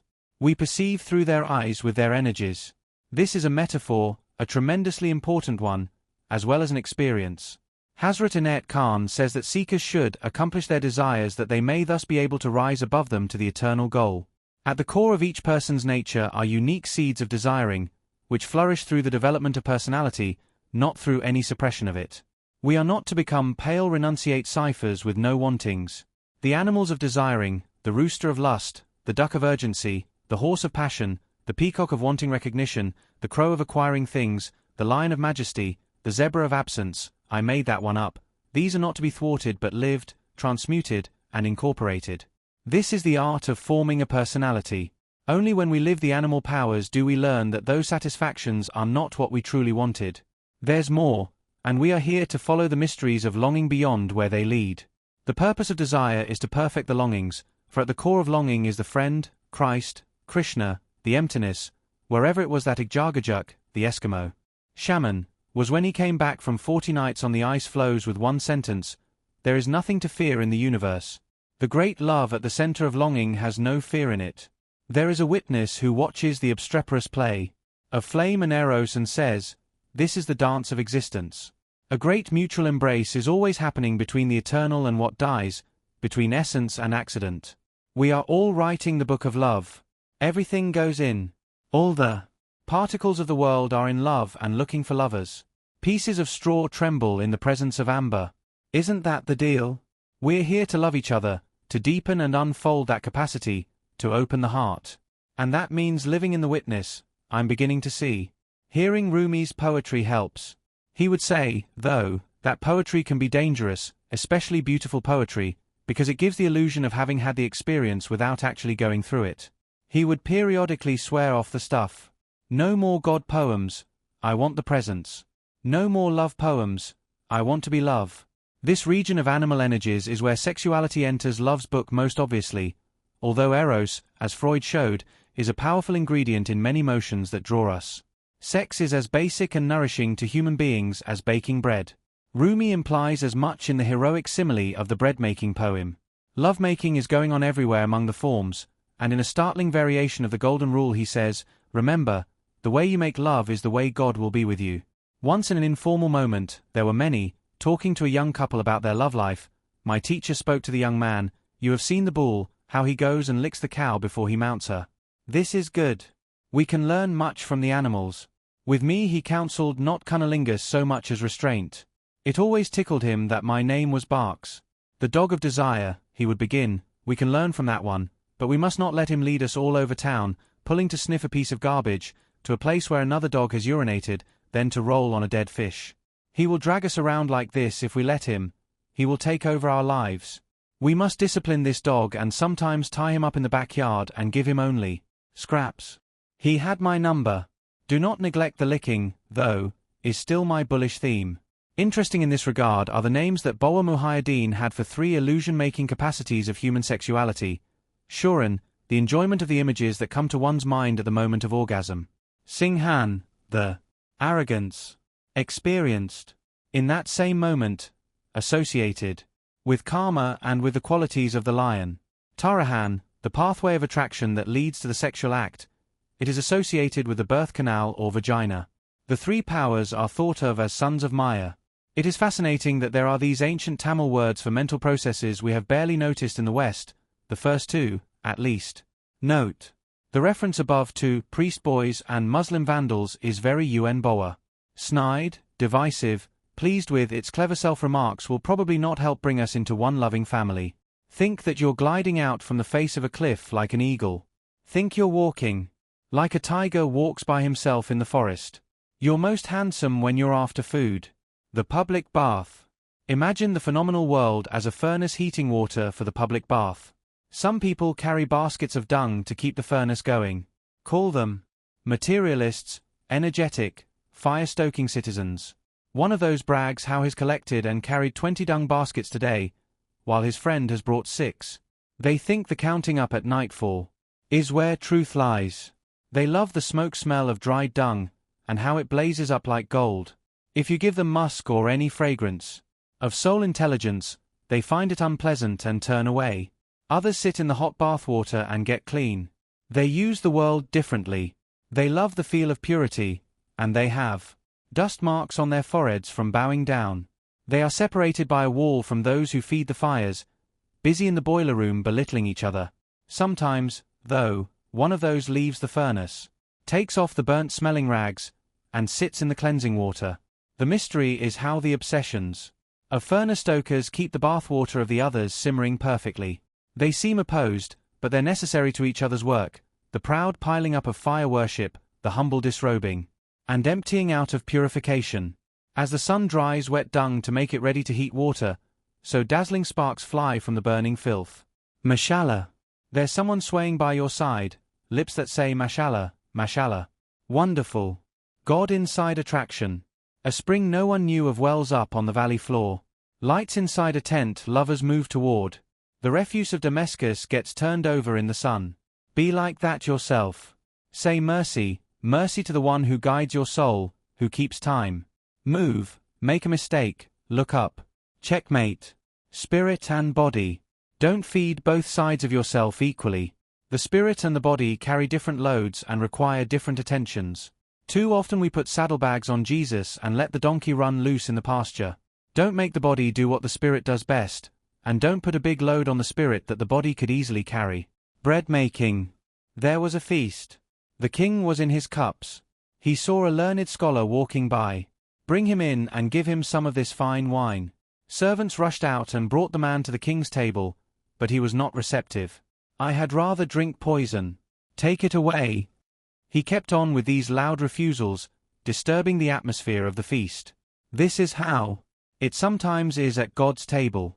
Someone who has heard about ecstatic love, but never tasted it, disrupts the banquet. He's all fire and no light, all husk and no kernel. The king gave orders, cupbearer, do what you must. This is how your invisible guide acts, the chess champion across from you that always wins. He cuffed the scholar's head and said, taste. And again.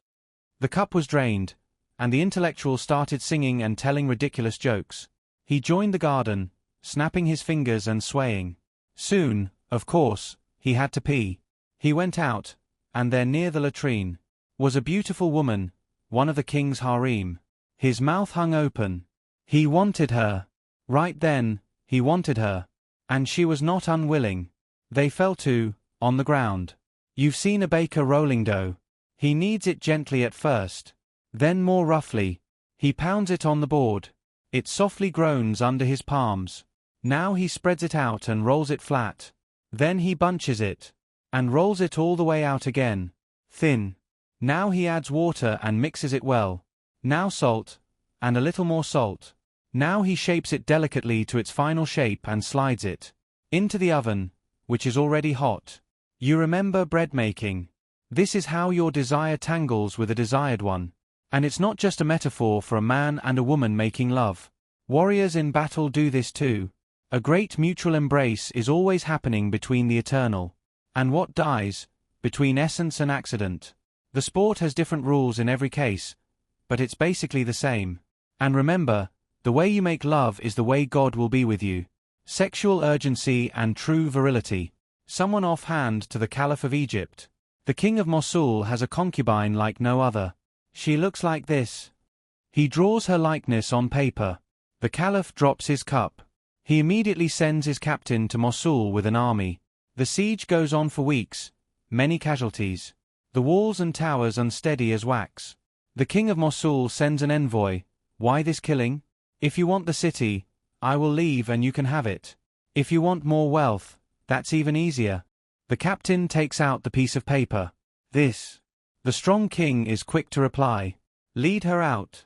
The idol belongs with the idolater. When the captain sees her, he falls in love like the Caliph. Don't laugh at this. Their loving is also part of infinite love, without which the world does not evolve. Objects move from inorganic to vegetation, to selves endowed with spirit, through the urgency of every love that wants to consummate. The captain thinks the soil looks fertile, so he sows his seed. Sleeping, he makes love to a dream image of the girl, and his semen spurts out. I am in love. He wakes up. His infatuation is a blackwater wave, carrying him away. Something makes a phantom appear in the darkness of a well, and the phantom itself becomes strong enough to throw actual lions into the hole. The captain does not take the girl straight to the Caliph. Instead, he camps in a secluded meadow, blazing. He can't tell ground from sky. His reason is lost in a drumming sound. Radish. Worthless Radish and son of A. This cultivator tears off the woman's pants and lies down between her legs, his penis moving straight to the mark. Just then, there's a rising cry of soldiers outside the tent. A black lion from a nearby swamp has gotten in among the horses. The captain leaps up with bare bottom shining, scimitar in hand. The lion is jumping 20 feet in the air, tents billowing like an ocean. The captain splits the lion's head with one blow. Now he's running back to the woman. When he stretches out the beauty again, his penis goes even more erect. The engagement, the coming together, is as with the lion. His penis stays erect all through and does not scatter semen feebly. The beautiful one is amazed at his virility. With great energy she joins with his energy. Their two spirits go out from them as one, whenever two are linked. In this way, another comes from the unseen. It may be through birth, if nothing prevents conception, but a third does come when two unite in love, or in hate. The intense qualities of such joining have consequences. Such association bears progeny. There are children to consider. Children born of your sexual energy shared with another are entities in the invisible world. They have form and speech. They are crying to you now. You have forgotten us. Come back. Be aware of this. A man and woman together always have a spirit result. The captain was not so aware. He fell and stuck like a gnat in a pot of buttermilk, totally absorbed in his love affair. Then just as suddenly, he's uninterested. Don't say a word of this to the Caliph. He takes the girl and presents her. The Caliph is smitten. She's 100 times more beautiful than he imagined. He also has the idea of entering her beauty and comes to do his wanting. Memory raises his penis, straining in thought toward the pushing down and lifting up. That makes it grow large with delight. As he lies down with her, though, there comes a tiny sound, like a mouse might make, a suggestion from God that he lay off these voluptuous doings. The penis droops, and desire slips away. The girl remembers the captain running out to kill the lion with his member. Standing straight up, then the running back. Long and loud. Her laughter. Anything she thinks of only increases it, like the laughing of those who eat hashish. Everything is funny. When she gets hold of herself, the girl tells all. The captain's running about the camp hard as a rhino's horn, then the Caliph's member shrinking. For one mouse whisper, the Caliph comes back to his clarity. In the pride of my power I took this woman from another, so of course someone came to knock on my door. The adulterer pimps for his own wife. When you cause injury to someone, you draw the same injury to yourself. This lusting repetition must stop somewhere. Here, in an act of mercy, I'll send you back to the captain. May you both enjoy the pleasure. This is the virility of a prophet. The caliph was sexually impotent, but his manliness was powerful. The kernel of true manhood is the ability to abandon sensual indulgence. The intensity of the captain's libido is less than a husk compared to the caliph's nobility in ending the cycle of sowing lust and reaping secrecy and meanness. 2 ways of running. A certain man had a jealous wife and a very appealing maidservant. Them alone, ever, in a room together. The wife was careful not to leave for 6 years. They were never left. But then, one day at the public bath, the wife remembered she'd left her silver basin at home. Please, go get the basin, she told her maid. The girl jumped to the task knowing she would finally get to be alone with the master. She ran joyfully. She flew. Desire took them both so quickly they didn't latch the door. With great speed they joined. When bodies blend in copulation, spirits also merge. Meanwhile, the wife back at the bathhouse is washing her hair. What have I done? I've set cotton wool on fire. I've put the ram in with the ewe. She washed the clay soap off and ran, fixing her chadder about her as she went. The maid ran for love. The wife ran out of jealousy and fear. There is a great difference. A mystic lover flies moment to moment. The fearful ascetic drags along month to month. The length of a day, for a lover, may be 50,000 years. There's no way to understand this with your mind. You must burst open. Love is a quality of God. Fear is an attribute of those who think they serve God, but actually they're preoccupied with penis and vagina. Rule keepers run on foot along the surface. Lovers move like lightning and wind. No contest. Theologians mumble, rumble-dumble, necessity and free will, while lover and beloved pull themselves into each other.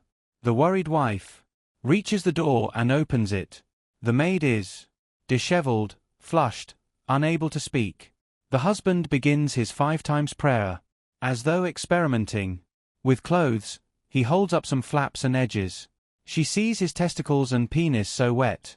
Semen still dribbling out, spurts of jism and vaginal juices. Of the maid. The wife slaps him, drenching the thighs. On the side of the head. Is this the way a man prays? With his balls? Does your penis long for union like this? Is that why her legs are so covered with this stuff? These are good questions. People who repress desires often turn, suddenly, into hypocrites. Chapter 11. Love's Secret.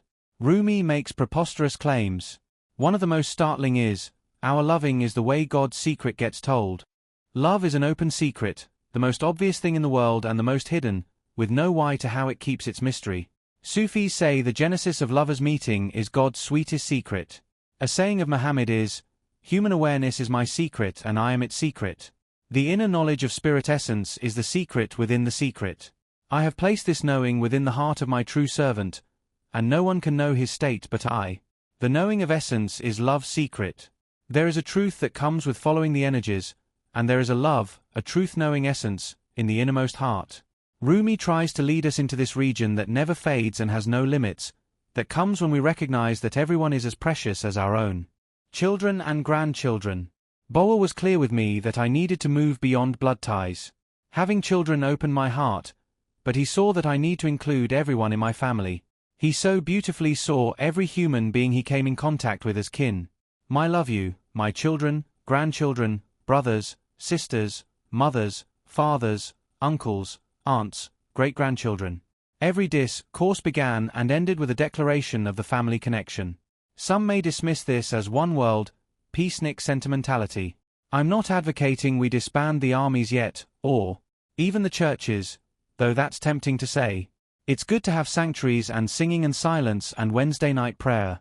We need more sacred space outdoors, though, fewer enclosed places, and please let's quit killing each other over books. Let's move on to killing each other over bluegrass and salad oil and circumcision and predestination and foreplay and whose uncle is the right line, where the prepositions go, and what happens after we die. Those are worth fighting for.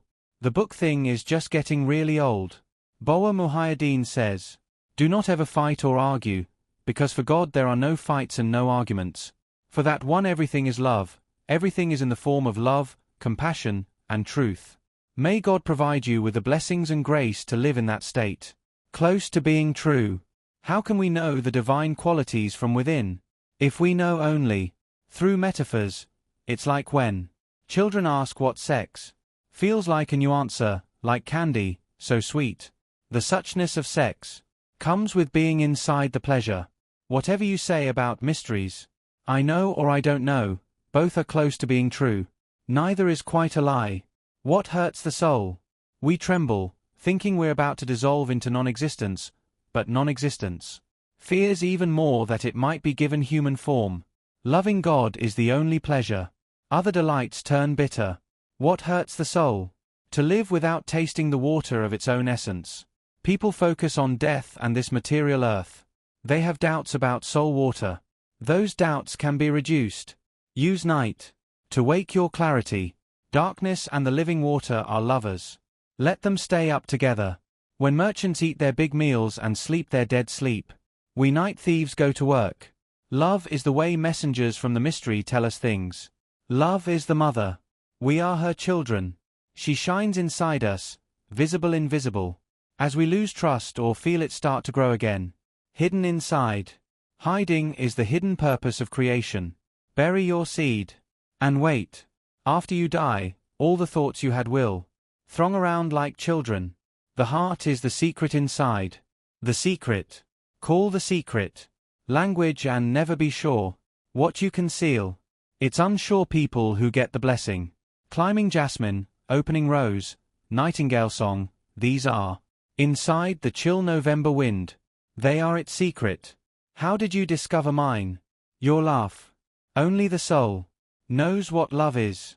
This moment in time and space is an eggshell with an embryo crumpled inside, soaked in spirit yolk, under the wing of grace, until it breaks free of mind to become the song of birds and their breathing.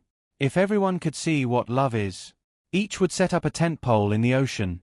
The world's population pitched and living easily within the sea.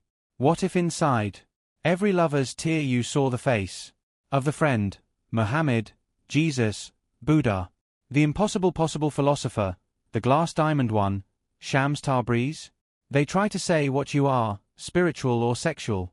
They wonder about Solomon and all his wives. In the body of the world, they say, there is a soul and you are that. But we have ways within each other that will never be said by anyone. Come to the orchard in spring. There is light and wine and sweethearts in the pomegranate flowers. If you do not come, these do not matter. If you do come, these do not matter. Chapter 12. Love's Discipline. Rumi says an ecstatic human being is a polished mirror that cannot help reflecting what we love, we are. As the heart comes cleaner, we see the kingdom as it is. We become reflected light. The polishing may be related to practices, a devotion we do every day that is an emptying out. Or it may be that when we live in the soul, everything can be used for clarity. Muhammad once said, "People who insult me are only polishing the mirror." I can't say precisely what polishing the mirror of the heart means, but I feel it happening slowly, and it does seem to be related to discipline, by which I mean intentionally giving time to what Rumi calls the jeweled inner life, which could be just the witness watching the mind. In another passage Rumi says the polishing is done by the intensity of our longings. It is so difficult to remember who we are and to act from there. Various remembrance habits are helpful. Zikr, 5 times prayer, a walk at sunset, 20 minutes of meditation. Stonework, singing, poetry.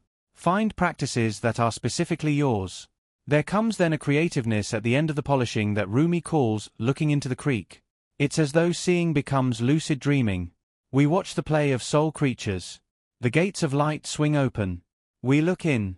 Who makes these changes? Who makes these changes? I shoot an arrow right. It lands left. I ride after a deer and find myself chased by a hog. I plot to get what I want and end up in prison. I dig pits to trap others and fall in. I should be suspicious of what I want. Drowning.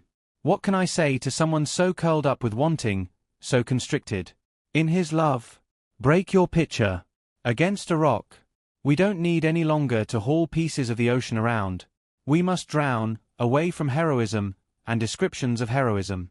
Like a pure spirit lying down, pulling its body over it, like a bride her husband for a cover to keep her warm. The dog problem. Now, what if a dog's owner were not able to control it? A poor dervish might appear, the dog storms out. The dervish says, "I take refuge with God," when the dog of arrogance attacks. And the dog's owner has to say, "So do I. I'm helpless against this creature even in my own house. Just as you can't come close, I can't go out." This is how animal energy becomes monstrous and ruins your life's freshness and beauty. Think of taking this dog out to hunt. You'd be the quarry. Zikr. A naked man jumps in the river, hornets swarming above him. The water is the zikr. Remembering, there is no reality but God. There is only God. The hornets are his sexual memories, this woman, that, or if a woman, this man, that. The head comes up. They sting. Breathe water. Become river head to foot. Hornets leave you alone then. Even if you're far from the river, they pay no attention. No one looks for stars when the sun's out. A person blended into God does not disappear. He or she is just completely soaked in God's qualities. Do you need a quote from the Quran? All shall be brought into our presence. Join those travelers. The lamps we burn go out, some quickly, some last till daybreak. Some are dim, some intense, all are fed with fuel. If a light goes out in one house, that doesn't affect the next house. This is the story of the animal soul, not the divine soul. The sun shines on every house. When it goes down, all houses get dark. Light is the image of your teacher. Your enemies love the dark. A spider weaves a web. Over a light, out of herself makes a veil. Don't try to control a wild horse by grabbing its leg. Take hold the neck. Use a bridle. Be sensible. Then ride. There is a need for self-denial. Don't be contemptuous of old obedience. They help. The core of masculinity. The core of masculinity does not derive from being male, nor friendliness from those who console. Your old grandmother says, "Maybe you shouldn't go to school. You look a little pale." Run when you hear that. A father's stern slaps are better. Your bodily soul wants comforting. The severe father wants spiritual clarity. He scolds but eventually leads you into the open. Pray for a tough instructor to hear and act and stay within you. We have been busy accumulating solace. Make us afraid of how we were. Clear being. I honor those who try to rid themselves of lying, who empty the self, and have only clear being there. The soul's friend. Listen to your essential self, the friend. When you feel longing, be patient, and also prudent, moderate with eating and drinking. Be like a mountain in the wind. Do you notice how it moves? There are sweet illusions that arrive to lure you away. Make some excuse to them, "I have indigestion," or "I need to meet my cousin." You fish. The baited hook may be 50 or even 60 gold pieces, but is it really worth your freedom in the ocean? When traveling, stay close to your bag. I am the bag that holds what you love. You can be separated from me. Live carefully in the joy of this friendship. Don't think, "But those others love me so." Some invitations sound like the fowler's whistle to the quail, friendly, but not quite. How you remember the call of your soul's friend. Longing. Longing is the core of mystery. Longing itself brings the cure. The only rule is, suffer the pain. Your desire must be disciplined, and what you want to happen in time, sacrificed. The morning wind spreads its fresh smell. We must get up to take that in. That wind that lets us live. Breathe, before it's gone. What draws you? There are two types on the path, those who come against their will, the blindly religious, and those who obey out of love. The former have ulterior motives. They want the midwife near because she gives them milk. The others love the beauty of the nurse. The former memorize the proof texts of conformity and repeat them. The latter disappear into whatever draws them to God. Both are drawn from the source. Any motion is from the mover. Any love from the beloved. Fear. Everyone can see how they have polished the mirror of the self, which is done with the longings. We're given. Not everyone wants to be king. There are different roles and many choices within each. Troubles come. One person packs up and leaves. Another stays and deepens in a love for being human. In battle, one runs fearing for his life. Another, just as scared, turns and fights more fiercely. A teacher's pay. God has said be moderate with eating and drinking, but never be satisfied when taking in light. God offers a teacher the treasures of the world, and the teacher responds, to be in love with God, and expect to be paid for it. A servant wants to be rewarded for what he does. A lover wants only to be in love's presence, that ocean whose depth will never be known. Looking into the creek. The way the soul is with the senses and the intellect is like a creek. When desire weeds grow thick, intelligence can't flow, and soul creatures stay hidden. But sometimes the reasonable clarity, it sweeps the clogged stream open, runs so strong, no longer weeping, and frustrated, your being grows as powerful as your wanting were before, more so, laughing and satisfied, the masterful flow lets creatures of the soul appear, and its lucid dreaming swing open. You see in, you look down, the gates made of light, the polisher. As everything changes overnight, I praise the breaking of promises. Whatever love wants, it gets, not next year, now. I swear by the one who never says tomorrow, as the circle of the moon refuses to sell installments of light. It gives all it has. How do fables conclude? And who will explain them? Every story is us. That's who we are, from beginning to no matter how it ends. Should I use the pronoun we? The friend walks by, and bricks in the wall feel conscious. Infertile women give birth. So beauty embodies itself. Those who know the taste of a meal are those who sit at the table and eat. Lover and friend are one being, and separate beings too. As the polisher melts in the mirror's face. Chapter 13. Shift from romance to friendship. The story of the king, the handmaiden, and the doctor is of the movement from the erotic love of romance to the love of a meeting with a friend, which is the mystery of this region. Rumi says that however we try to explain this new place, the explanation sounds embarrassing. Some commentary clarifies, but with love silence is clearer. A pen goes scribbling along, but when it tries to write love, it breaks. If you want to expound on love, take your intellect out and let it lie down in the mud. As Shakespeare changed the verb to be forever, Rumi changed the noun friend, dust in Farsi. A meeting takes place that translates inner life into outer and outer to inner. The sorbet of friendship is the way messengers from the mystery talk to us. Call it Holy Spirit, Kidder, Buddha mind, friend, beloved, or Lord. There's a shift from the romantic ache, which is a love disease, to an encounter with a person like the dawn, whose face loosens the knot of intellectual discourse. This friendship breaks through the stalled limbo of desire to become a reckoning, the astrolabe image, that sights into the mysteries of God. Love changes from the exciting synapse of relationship to a condition of being, the truest health. Burnt kebab. Last year, I admired the wines. This, I'm wandering inside the red world. Last year, I gazed at the fire. This year I'm burnt kebab.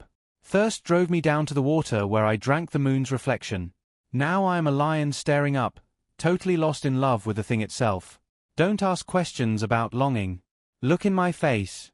Soul drunk, body ruined, these two sit helpless in a wrecked wagon. Neither knows how to fix it. And my heart, I'd say it was more like a donkey sunk in a mudhole, struggling and miring deeper. But listen to me, for one moment, quit being sad. Hear blessings dropping their blossoms. Around you, God. Sitting in the orchard. A man sits in an orchard, fruit trees full and the vines plump. He has his head on his knee, his eyes are closed. His friend says, why stay sunk in mystical meditation when the world is like this? Such visible grace. He replies, this outer is an elaboration of the inner. I prefer the origin. Natural beauty is a tree limb reflected in the water of a creek, quivering there, not there. The growing that moves in the soul is more real than tree limbs and reflections. We laugh and feel happy or sad over all this. Try instead to get a scent of the true orchard. Taste the vineyard within the vineyard. The Prince of Kabul. Here is a story of a young prince who suddenly sees that the ambitious world is a big game. Of King of the Mountain, a boy scrambling up a pile of sand to call out, I am king. Then another throws him off to make his momentary claim, then another and so on. World complications can sometimes become very simple very quickly, and age has no bearing on this realization. Neither are words necessary to see into mystery. Just be and it is. A king dreams his young son has died. He falls into such grief in the dream that the world darkens, and his body grows inert. Suddenly he wakes into a joy he's never felt. His son is alive. He thinks to himself, such sorrow causes such joy. It is a kind of joke on human beings that we are pulled between these two states as though with ropes on the sides of a collar. Dream interpreters say laughter in a dream foretells weeping, and regret, tears, some new delight. Now the king has another thought. What occurs in dream can actually happen any second. If my son dies, I will need a keepsake. When a candle goes out, you need another lit candle. My son must give us offspring. His of marriageable age. I'll find him a bride. This is flawless reasoning. Dear reader, open any medical text and look at the table of contents. Tumors, rashes, fevers, there are 1,000 ways to die. Every step takes you into a scorpion pit. He found a wife for the prince, not from royal blood or from wealth, but from a poor, honest worker's family, with the greater riches of an open heart. A beautiful young woman clear as the morning sun. The women in the court object vigorously, but the king has decided. He knows the value of inner wealth as opposed to the other, a long curving file of moving camels, as against bits of hair and dung. If you own the caravan, why bother with refuse left behind? In a quirk of destiny, as the marriage approaches, the old woman of Kabul falls in love with the handsome, generous-spirited prince. She enchants him with Babylonian magic, so that he leaves his bride at the wedding, and for a year he kisses the sole of her Kabylian shoe. Everyone weeps for him, while he laughs in his ignorance. His father the king prays constantly, Lord, Lord, and because of that surrendered calling out, a master comes from the road to save the prince. Go to the graveyard before dawn, says the master. Find the bleached white tomb beside the wall. Dig there in the direction your prayer rug points. You'll discover how God works. This story is long, and you're tired. I'll get to the point. The prince does as the master says and wakes. He runs to his father carrying a sword and a shroud, the signs his digging brought, showing that he recognizes his mistake, and that he is ready for whatever the consequences are. The king orders that the entire city be decorated to celebrate the new marriage. Such an extravagant feast is prepared that sherbets are set out for the street dogs. The prince is so astonished by how the old woman enthralled him, and by the return of his wisdom, that he falls down in a swoon for 3 days. Little by little, with rosewater remedies, he wakes again. A year passes in this new life. Then the king begins to joke with his son. Do you remember that old friend of yours? How it was in her bed? Don't mention it, screams the son. That was delusion. I have found my real bride now. This prince is the soul of humanity, your essence. The old woman of Kabul is the color and perfume of the sensory world. Release from the spell comes when you say, I take refuge with the Lord of Daybreak. The woman has great power. She can tie knots in your chest that only God's breathing loosens. Don't take her appeal lightly. The prince was in her net for 1 year. You might stay there 60. You say you grow restless when you don't drink the dark world drink, but if you could see a living one for 1 moment, you would draw out that thorn from your foot and walk with no limp. Let the lamp of the friend's face show you where to go. Selflessness is your true self, sword and shroud. Whereas this is how most people live, sleeping on the bank of a freshwater stream, lips dry with thirst. In the dream you're running toward a mirage. As you run, you're proud of being the one who sees the oasis. You brag to your friends, I have the heart vision. Follow me to the water. This love of spying far-off satisfactions, this traveling, keeps you from tasting the real water of where you are. And who? Nearer than the big vein on your neck, with waves lapping against you. Here, here. The way is who and where you already are, sleeping in your very being. That which sleeps and wakes and sleeps and dreams the sweet water is the taste of God. Maybe another traveler will come to help you see the stream. Like the man who laughs during a long drought. When everyone else is weeping. The crops have dried up. The vineyard leaves are black. People are gasping and dying like fish thrown up on shore, but one man is always smiling. A group comes to ask, have you no compassion for this suffering? He answers, To your eyes this is a drought. To me, it's a form of God's joy. Everywhere. In this desert I see green corn growing.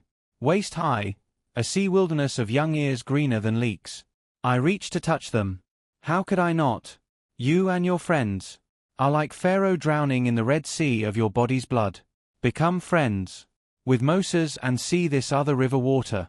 When you think your father is guilty of an injustice, his face looks cruel.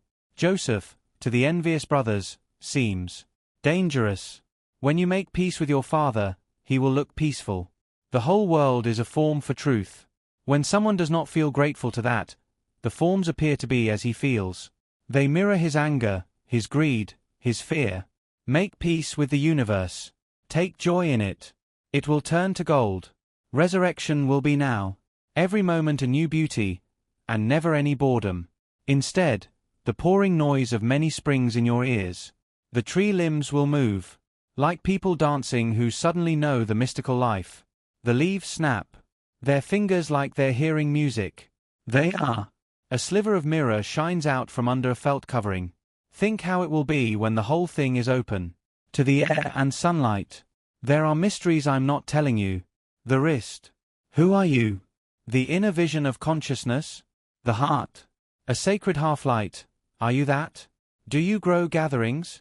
Are you a friend of the sun, who comes and goes so quickly?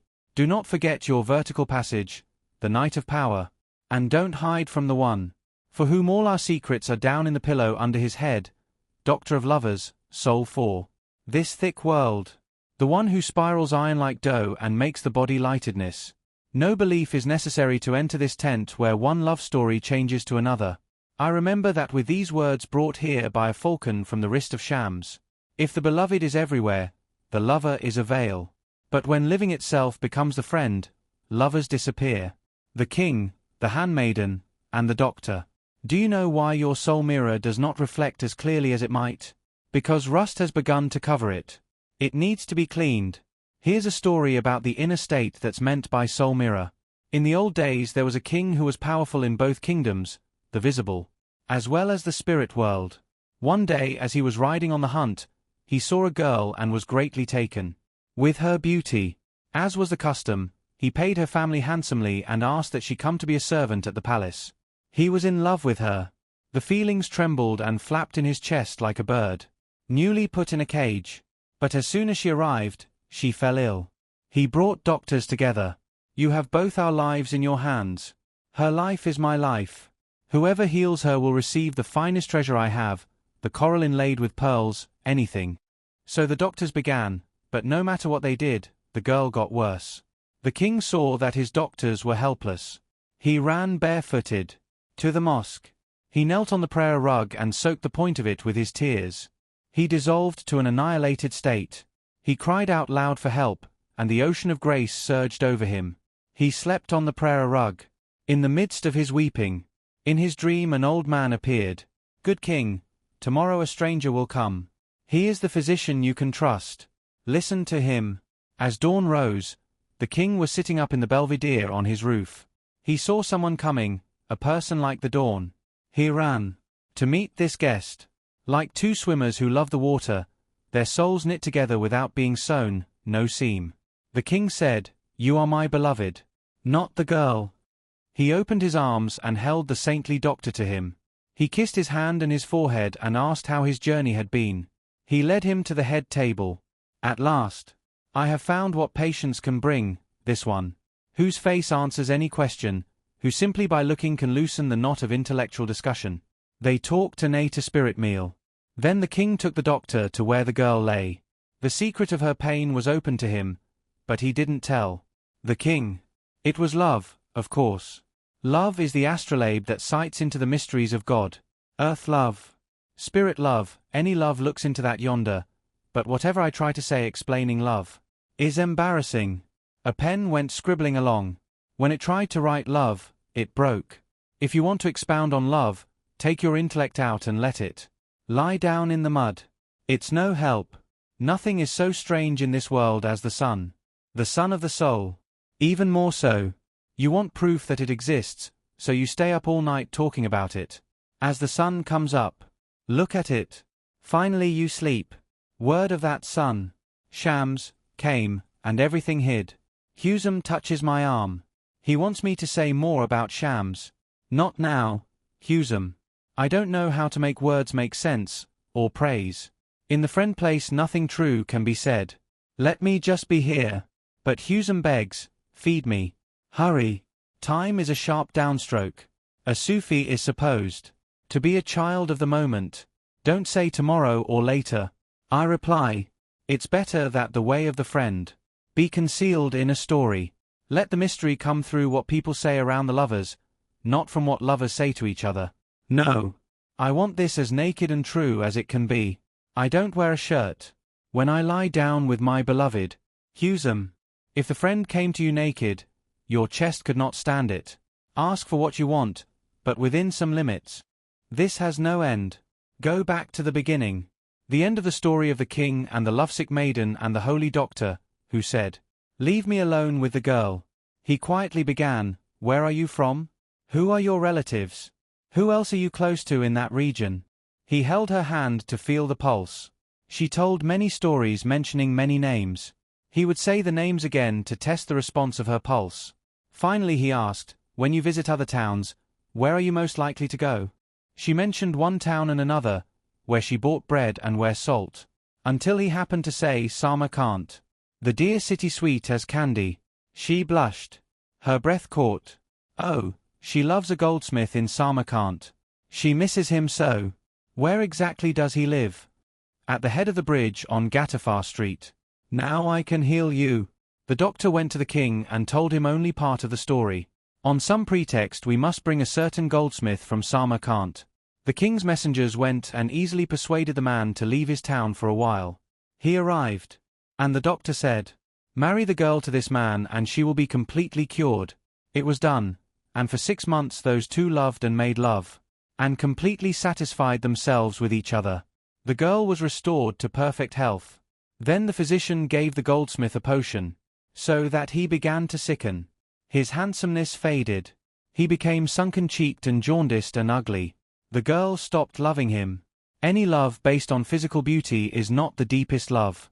Choose to love what does not die. The generous one is not hard to find. But what about the doctors poisoning the poor goldsmith? It was not done for his friend the king's sake. The reason is a mystery, like Kidder's cutting the boy's throat. When someone is killed by a doctor like this one, it's a blessing, even though it might not seem so. Such a doctor is part of a larger generosity. Don't judge his actions. You are not living so completely within the truth as he is. Reason has no way to say it's love. Only love opens that secret. If you want to be more alive, love is the truest health. Chapter 14. Union. The intensest, the most poignant cry comes from one who has known the union and lost it. Rumi says, "Give me his longing." I have seen one living in the state of union, at least one. They may exist in various guises all around us. Boa Muhyiddin was totally present in each moment and so attentive to every detail, the tiniest bit of outer onion skin left on a chopped bit, and also he felt with each breath the divine presence flowing through him. It was exhilarating to be there where he sat on his bed in Philadelphia, like breathing the ozone near a waterfall. He answered questions and listened to stories of what happened to people during their days. He laughed and tended business matters. He supervised the cooking of lunch, did the measuring and pouring in of spices. Rumi says lovers are those who may seem to be judiciously considering very troubling matters, the world's situation, relationship difficulties, but really they're leaning back riding in a wagon on the Bukhara road, soul beauty their only expertise. That's the way it felt in Boa's room. He was the most loving person I've ever met, and he had much to say about the innermost heart, the Kalb. He lived there. He called it a house with 99 windows, the qualities of God, a sanctuary, a flowering plenitude, a benevolence, a piece of flesh that does not die, the Kaaba of the true pilgrimage, and source of the light that is the Ruh, the soul. He also held that human beings cannot, and must not, judge one another's innermost heart. Only divine wisdom can do that. The heart cannot be talked about. We must experience its depths in that mysterious osmosis of presence with presence. Hazrat Inayat Khan says that our purpose here is to make God a reality, a daunting and a potentially unbalancing task. One can get too full in the ecstatic state. Rumi warns that the roof is a dangerous place to drink wine. We can die trying to make God a reality. If we don't fall from the roof, we wake with a hangover that weakens consciousness. Hangover remorse can be helpful then. The work of balancing love, enthusiasm, and discipline, practical helpfulness, is beautifully addressed in the first poem of this section, The Drink of Water That Is the Sunrise Ruby. The sunrise ruby. In the early morning hour, just before dawn, lover and beloved wake to take a drink of water. She asks, "Do you love me or yourself more? Really? Tell the absolute truth." He says, "There's nothing left of me. I'm like a ruby held up to the sunrise. Is it still a stone, or a world made of redness? It has no resistance to sunlight. The ruby and the sunrise are one. Be courageous and discipline yourself. Completely become hearing and ear, and wear this sun ruby as an earring. Work. Keep digging your well. Don't think about getting off from work. Water is there somewhere. Submit to a daily practice. Your loyalty to that is a ring on the door. Keep knocking, and the joy inside will eventually open a window and look out to see who's there. The generations I praise. Yesterday the beauty of early dawn came over me, and I wondered who my heart would reach toward. Then this morning again anew, who am I?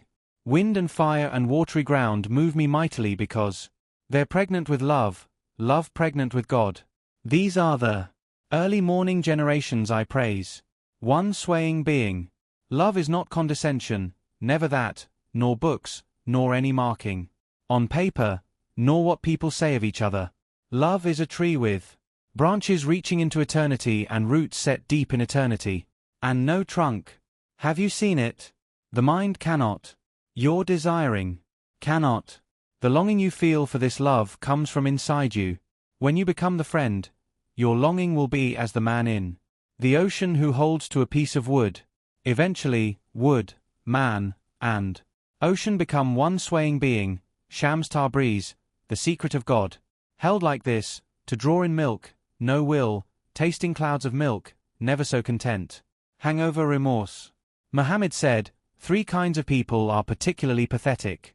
The powerful man out of power, the rich man with no money, and the learned man laughed at. Yet these are those who badly want change. Some dogs sit satisfied in their kennels. But one who last year drank ecstatic union, the pre-eternity agreement, who this year has a hangover from bad desire wine. The way he cries out for the majesty he's lost. Give me that longing. Soul, heart, and body one morning. There's a morning where presence comes over you, and you sing like a rooster in your earth-colored shape. Your heart hears and, no longer frantic, begins to dance. At that moment soul reaches total emptiness. Your heart becomes Mary, miraculously pregnant, and body, like a 2-day-old Jesus says wisdom words. Now the heart turns to light, and the body picks up the tempo. Where Shamsi Tabriz walks, the footprints are musical notes and holes you fall through into space. Today, like every other day, we wake up empty and frightened. Don't open the door to the study and begin reading. Take down a musical instrument. Let the beauty we love be what we do. There are hundreds of ways to kneel and kiss the ground. Out beyond ideas of wrongdoing and right doing there is a field. I'll meet you there. When the soul lies down in that grass, the world is too full to talk about. Ideas, language, even the phrase each other, doesn't make any sense. Chapter 15. Die before you die. Death is key to this drastic change described in the last section. When we know in some deeply certain way that we are going to die, we move toward surrender more quickly. It is life's huge riddle, that we must die before we die, this dissolving into the heart. We shall certainly be changed in death, if not before. Judge a moth by the beauty of its candle. Shams is invisible because he is inside sight. He is the intelligent essence of what is everywhere at once, seeing. Husum. There is a way of passing away from the personal, a dying that makes one plural. A gnat lights in buttermilk to become nourishment for many. Your soul is like that, Husum. Hundreds of thousands of impressions from the invisible are wanting to come through you. I get dizzy with the abundance. When life is this dear, it means the source is pulling us. Freshness comes from there. We're given the gift of continuously dying and being resurrected. The body's death now to me is like going to sleep. No fear of drowning. I'm in another water. Stones don't dissolve in rain. This is the end of the 5th book of the Masnavi. With constellations in the night sky, some look up and point. Others can be guided by the arrangements. The Sagittarian bow piercing enemies, the water jar soaking fruit trees, the bull plowing its truth, the lion tearing darkness open to red satin. Use these words to change. Be kind and honest, and harmful poisons will turn sweet inside you. Lovers are alive to the extent they can die. A great soul approaches. Shams. What are you doing here? Answer. What is there to do? That quick. A lover looks at creek water and wants to be that quick to fall, to kneel, then all the way down in full prostration. A lover wants to die of his love like a man with dropsy, who knows that water will kill him, but he can't deny his thirst. A lover loves death. Spill your jug in the river. Your shame and fear are like felt layers covering coldness. Throw them off, and rush naked into the joy of death.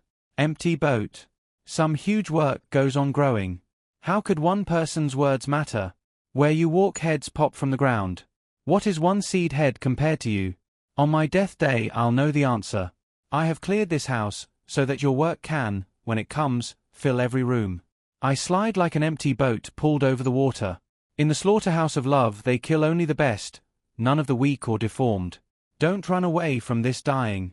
Whoever's not killed for love is dead meat. I trust you. The soul is a newly skinned hide, bloody and gross. Work on it with manual discipline, and the bitter tanning acid of grief. You'll become lovely and very strong. If you can't do this work yourself, don't worry. You don't have to make a decision, one way or another. The friend, who knows a lot more than you do, will bring difficulties and grief and sickness. As medicine, as happiness, as the moment.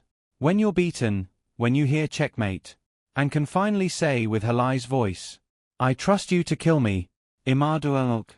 Remember the story of the king who is so enraged with his close friend that is about to kill him. A privileged intercessor, Imadu al-Mulk, steps in and saves the man, but then the king's close friend, who has just been saved, turns away and will not thank the intercessor. A teacher comes and asks, why do you act so strangely? He answers, I was in the state Muhammad describes as no other has been. This way with God, this near. If the king wishes to cut my head off, he may furnish me a new one, or not. Pitch black night in his presence is worth 100 festival days without him. Inside the presence there's no religion, no grace, no unfaithfulness, no punishment, and no language can say anything about it, except that it is hidden, hidden. You have said what you are. I am what I am. Your actions in my head here in my hands, with something circling inside. I have no name for what circles so perfectly. Some nights stay up till dawn, as the moon sometimes does for the sun. Be a full bucket pulled up the dark way of a well, then lifted out into light. Chapter 16. Harsh evidence. For Karakani and his wife love is conflict, necessary opposed tie-on. Two armies set the battle lines, a black flag here, a white flag there, then something happens between them. The Red Sea roars over both. Karakani's bossy wife is right for him. The heat of their being together gets a spring unfrozen and flowing again. In this region love is a courtroom where harsh evidence must be brought in. Faithfulness must turn to betrayal and betrayal into trust before any human being can become part of the truth. Surely love is a big part of the truth we're here to live. There's an ordeal, some anguish and suffering, essential to a soul's growing into deeper love. Life must be lived. One definition of Sufism is joy at sudden disappointment.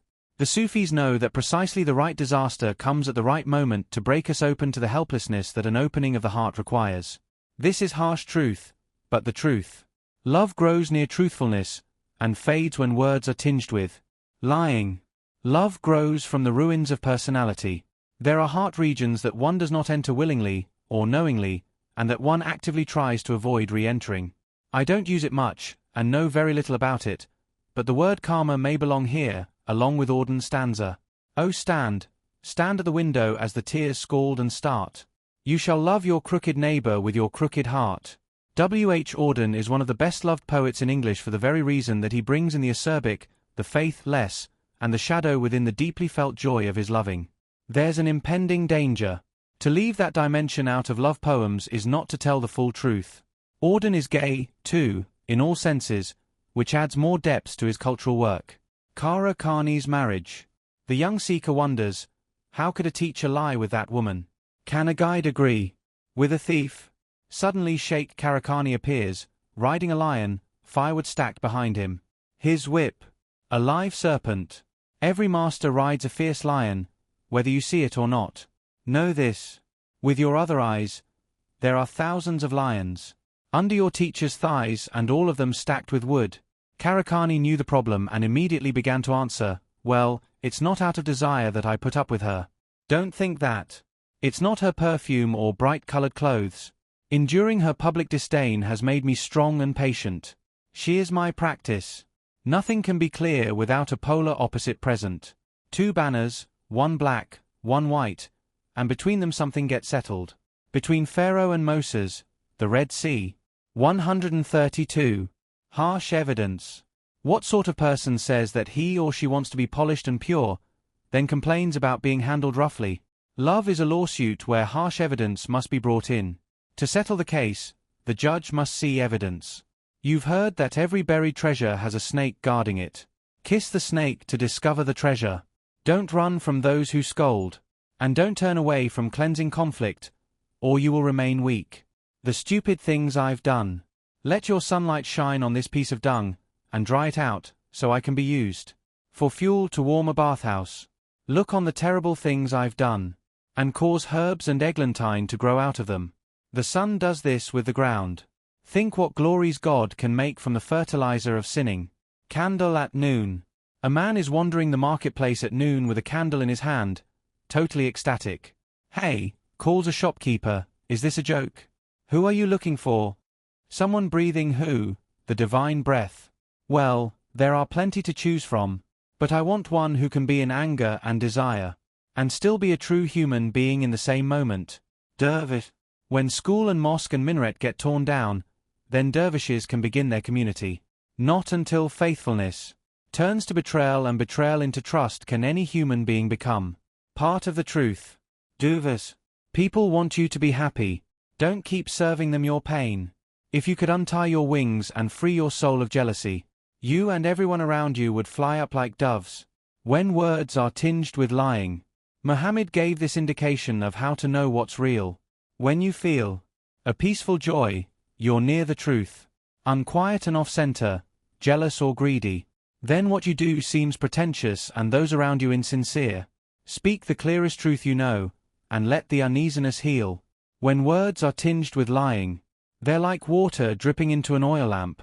The wick won't light, and the pleasure of your love room will diminish. There you are. You're inside every kindness. When a sick person feels better, you're that. And the onset of disease too. Your sudden, terrible screaming. Some problems require. We go for help. When we knock on a stranger's door, you sent us. Nobody answers. It's you. When work feels necessary, you are the way workers move in rhythm. You are what is, the field, the players, the ball, those watching. Someone claims to have evidence that you do not exist.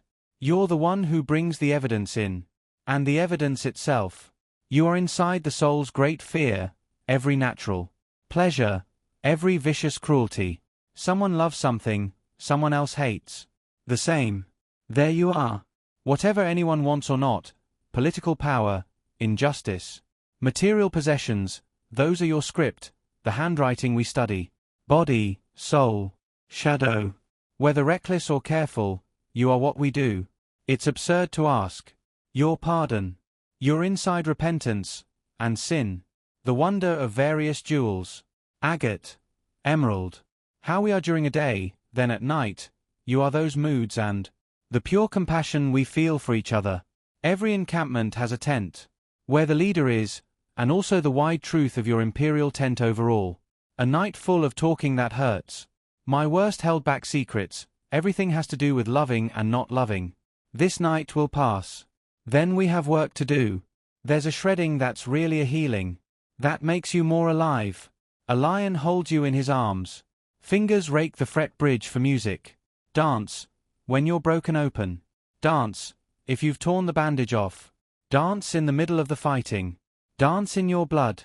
Dance, when you're perfectly free. All I know of spirit is this love. Your defects. An empty mirror and your worst destructive habits, when they are held up to each other. That's when the real making begins. That's what art and crafting are. A tailor needs a torn garment to practice his expertise. The trunks of trees must be cut and cut again so they can be used for fine carpentry. Your doctor must have a broken leg to doctor. Your defects are the ways that glory gets manifested. Chapter 17. Meditation Pavan. This was my dream of August 10, 2001. I am a book in 3 parts. The first and last have generic, ineffable designations, the beginningless beginning and the endless end. The middle part where, who, I am has an odd name that I see spelled out in capitals, Meditation Pavan. Awake, I record the dream and think I have seen the word Pavan before, though I don't know what it means, some kind of music? I look it up in the dictionary. A grave and stately dance performed by couples in elaborate clothing, of Spanish and Italian origin, 15-16th century. A Mediterranean courtship dance, with a circle of elders observing. The word derives from a colloquial name for Padua and is related by folk etymology to the French pavana, meaning to strut like a peacock. So a meditation pavan mixes the internal quiet of meditation with the social display of courtship. There is a rare English word pavonine, meaning peacock, like or having the iridescence of their slender necks and the wide-open eyes on the tail feathers. Street pigeons sometimes have pavonine rings around their necks. I go to the internet to search for pavan. The third item down has 2 familiar names, Barry and Shelley Phillips, friends of a friend, whom I will soon meet and do a bookstore Rumi reading with in Santa Cruz, October 2001. They are musicians specializing in Appalachian, Shaker, and Celtic melodies. Shelley has a CD called Pavan. Gourd Music is their label. I have published a volume of my own poetry, Gourd Seed, 1993. I used to grow gourds. The connections are clear. I call them to arrange some sound studio time during my visit to Santa Cruz. That session turns into a CD, which we call What Was Said to the Rose, and also a concert in Santa Cruz, April 2002. The dance of courtship energies moving with the inner motions of meditation. Let's say that mystery is the station of love explored in this section. The close-in irritation and excitement of the erotic, stepping with the cleansing of going in. The way we are led by dreams has been extremely important in my life. I have told the story elsewhere, several times, how I met my teacher in a dream on May 2, 1977. I'll tell it again. In my dream I am sleeping on the bluff above the Tennessee River 5 miles north of Chattanooga where I grew up. I wake up inside the dream, though still asleep. A ball of light rises off Williams Island and comes over me. It clarifies from the inside out and reveals a man sitting cross-legged with a white shawl over his head, which is bowed. He lifts his head and opens his eyes. "I love you," he says. "I love you too," I answer. The landscape, my first deep love, the curve of that river and the island, feels soaked with love, which is also just the ordinary dew forming in the night. I feel the process of the dew as a mixing of love with world matter.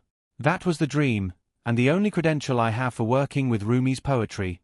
When I met the teacher in the dream, Boa Muhyiddin, a year and a half later in September of 1978, he told me to continue the work on Rumi. It has to be done. Boa died on December 8, 1986. I used to visit the fellowship in Philadelphia several times a year for 3 or 4 days, over those 9 years.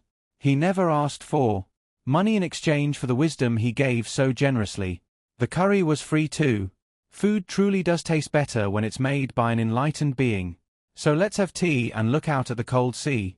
If you want one of these CDs that Barry and Shelley Phillips and I made, Irish, Appalachian, Shaker, and improvised music, cello, English horn, Irish harp, flute, with my self-speaking Rumi poems, most of which are included in this volume, I'll send you one free. Call 800-682-8637. Leave your name and address.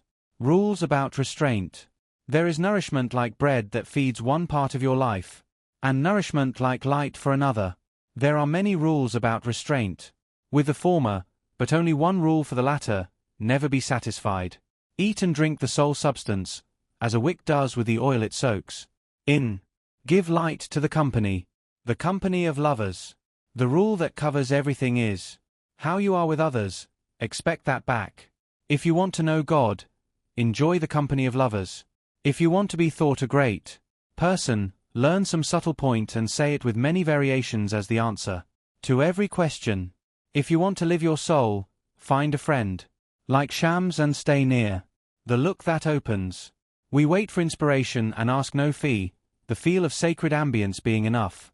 So bring your malaise, your dullness, your callous ingratitude. As we meet you, the coming together itself will be medicine.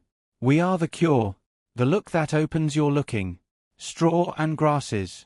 There is no reality but God, says the completely surrendered teacher, who is an ocean for all beings. The levels of creation are straws. In that ocean, the movement comes from agitation in the water. When the ocean wants the dry stems calm, it sends them close to shore. When it wants them back in the deep surge, it does with them as the wind does with grasses. This never ends. Friend, our closeness is this. Anywhere you put your foot, feel me in the firmness under you. How is it with this love? I see your world and not you. Chapter 18. Love dogs.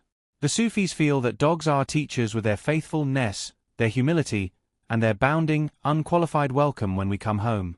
The wordless intimacy of how we are with those beings teaches us to give ourselves wholeheartedly. There's a Saturday Night Live sketch with John Lithgow as a Catholic priest hearing confession from actual dogs. A voice off camera speaks for the dogs. Father, I have barked at cats late at night. I have turned over garbage can and eaten chicken bones. But Lithgow's face is so close to their faces and his intoning such, that the dogs begin to bark with the fun of it. It's hilarious. Us forgiving them. The ocean surge. I want to be in such passionate adoration that my tent gets pitched against the sky. Let the beloved come and sit like a guard dog in front of the tent. When the ocean surges, don't let me just hear it. Let it splash inside my chest. Love dogs. One night a man was crying Allah, Allah. His lips grew sweet with praising, until a cynic said, So, I have heard you calling out, but have you ever gotten any response? The man had no answer to that. He quit praying and fell into a confused sleep. He dreamed he saw Kidda, the guide of souls, in a thick, green foliage. Why did you stop praising? Because I've never heard anything back. This longing you express is the return message. The grief you cry out from draws you toward union. Your pure sadness that wants help is the secret cup. Listen to the moan of a dog for its master. That whining is the connection. There are love dogs. No one knows the names of. Give your life to be one of them. Inside water, a water wheel turns.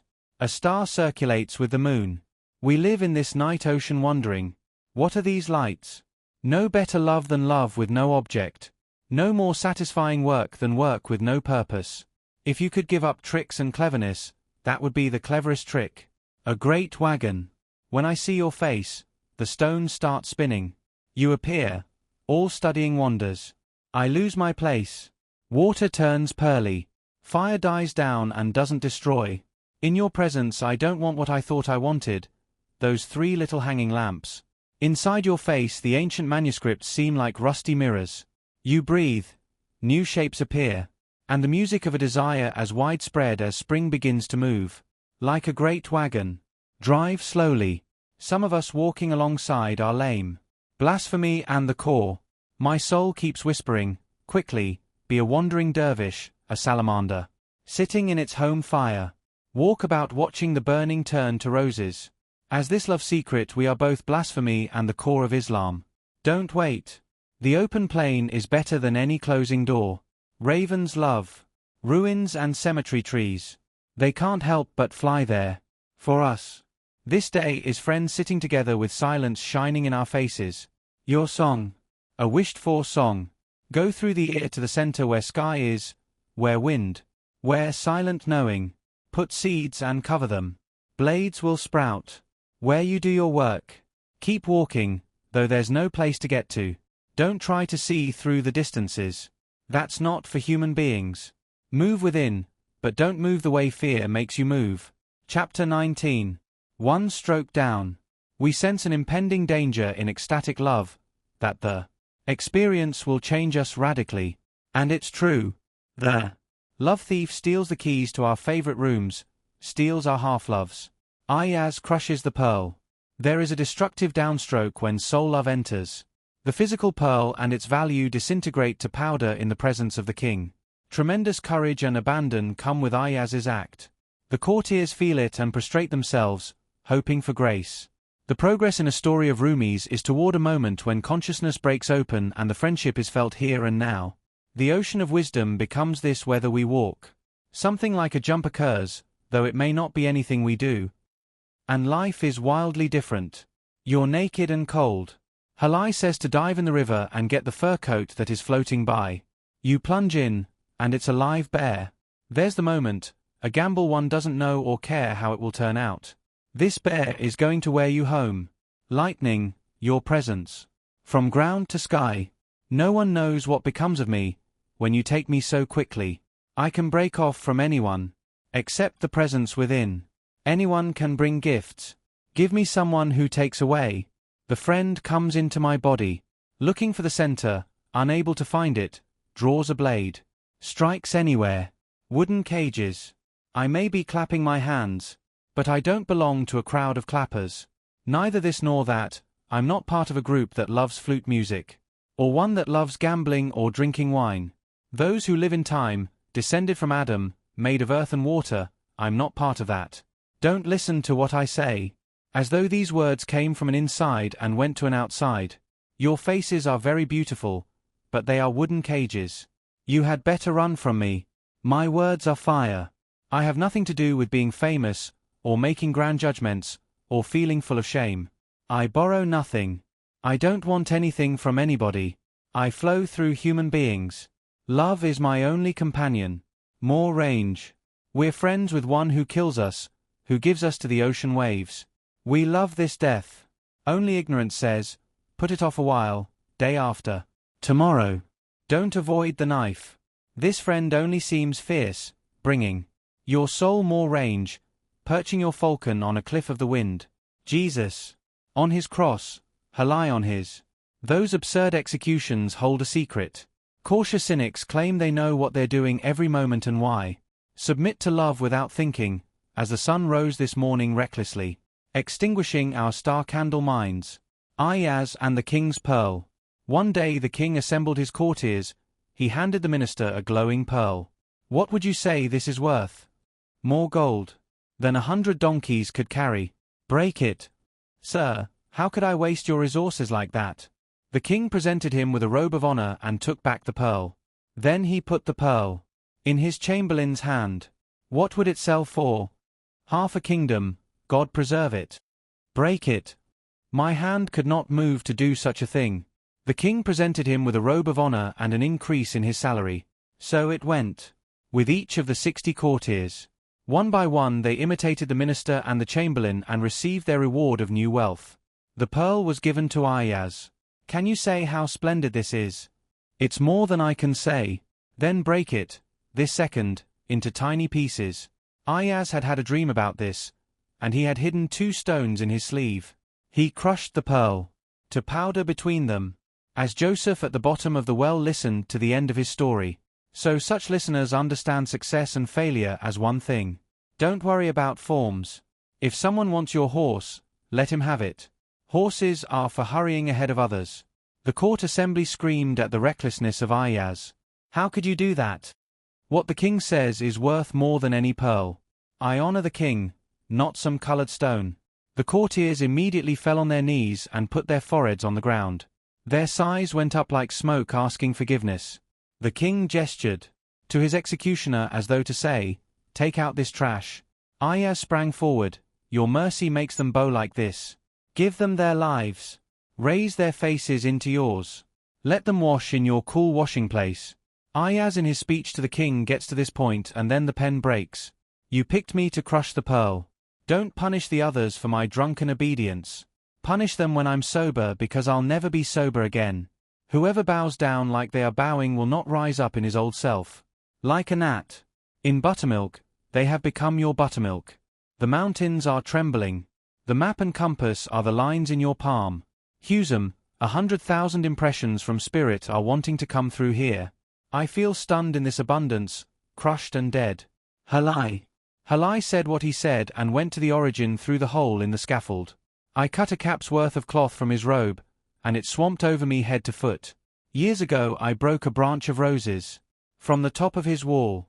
A thorn from that is still in my palm, working deeper. From Halai, I learned to hunt lions, but I became something hungrier than a lion. I was a frisky colt. He broke me, with a quiet hand on the side of my head. A person comes to him naked. It's cold. There's a fur coat floating in the river. Jump in and get it, he says. You dive in. You reach for the coat. It reaches for you. It's a live bear that has fallen in upstream, drifting with the current. How long does it take? Halai yells from the bank. Don't wait, you answer. This coat has decided to wear me home. A little part of a story, a hint. Do you need long sermons on Halai? Chapter 20. Love's Excess. Someone asked once, what is love? Be lost in me, I said. You'll know love when that happens. Love has no calculating in it. That's why it's said to be a quality of God and not of human beings. God loves you is the only possible sentence. The subject becomes the object so totally that it can't be turned around. Who will the you pronoun stand for if you say, you love God? Prose preface to Book 2 of the Masnavi. I, you, he, she, we. In the garden of mystic lovers. These are not true distinctions. Shams Tabriz. The extravagant perspective of Rumi's life and work is that there is a core of understanding and that core is love, the heart. Saint Augustine talks about the supersensual eye of the soul. The 18th century mystic Emanuel Swedenborg says there is a light that illuminates the mind that is different from sunlight, and that is what the word enlightenment refers to. Those who experience these other sights and other hearings are often in a state of untranslatable joy that almost dissolves them with its delight. It would be strange if poetry written from such knowing were not excessive. Being in the spirit is not a casual thing. Each ant is given its elegant belt at birth. This love we feel pours through us like giveaway song. It's not true, though, to say that Rumi's poetry always comes from a trance state. An enlightened being is most often very focused, present in the moment, and fiercely practical, even when saying the most mystical things. You have to understand the form of the body in order to understand the meaning of the light form within it. And Rumi's knowing, like his father Bahauddin's, has many valences, which certainly includes the hulul, or mystical trance. The source of joy.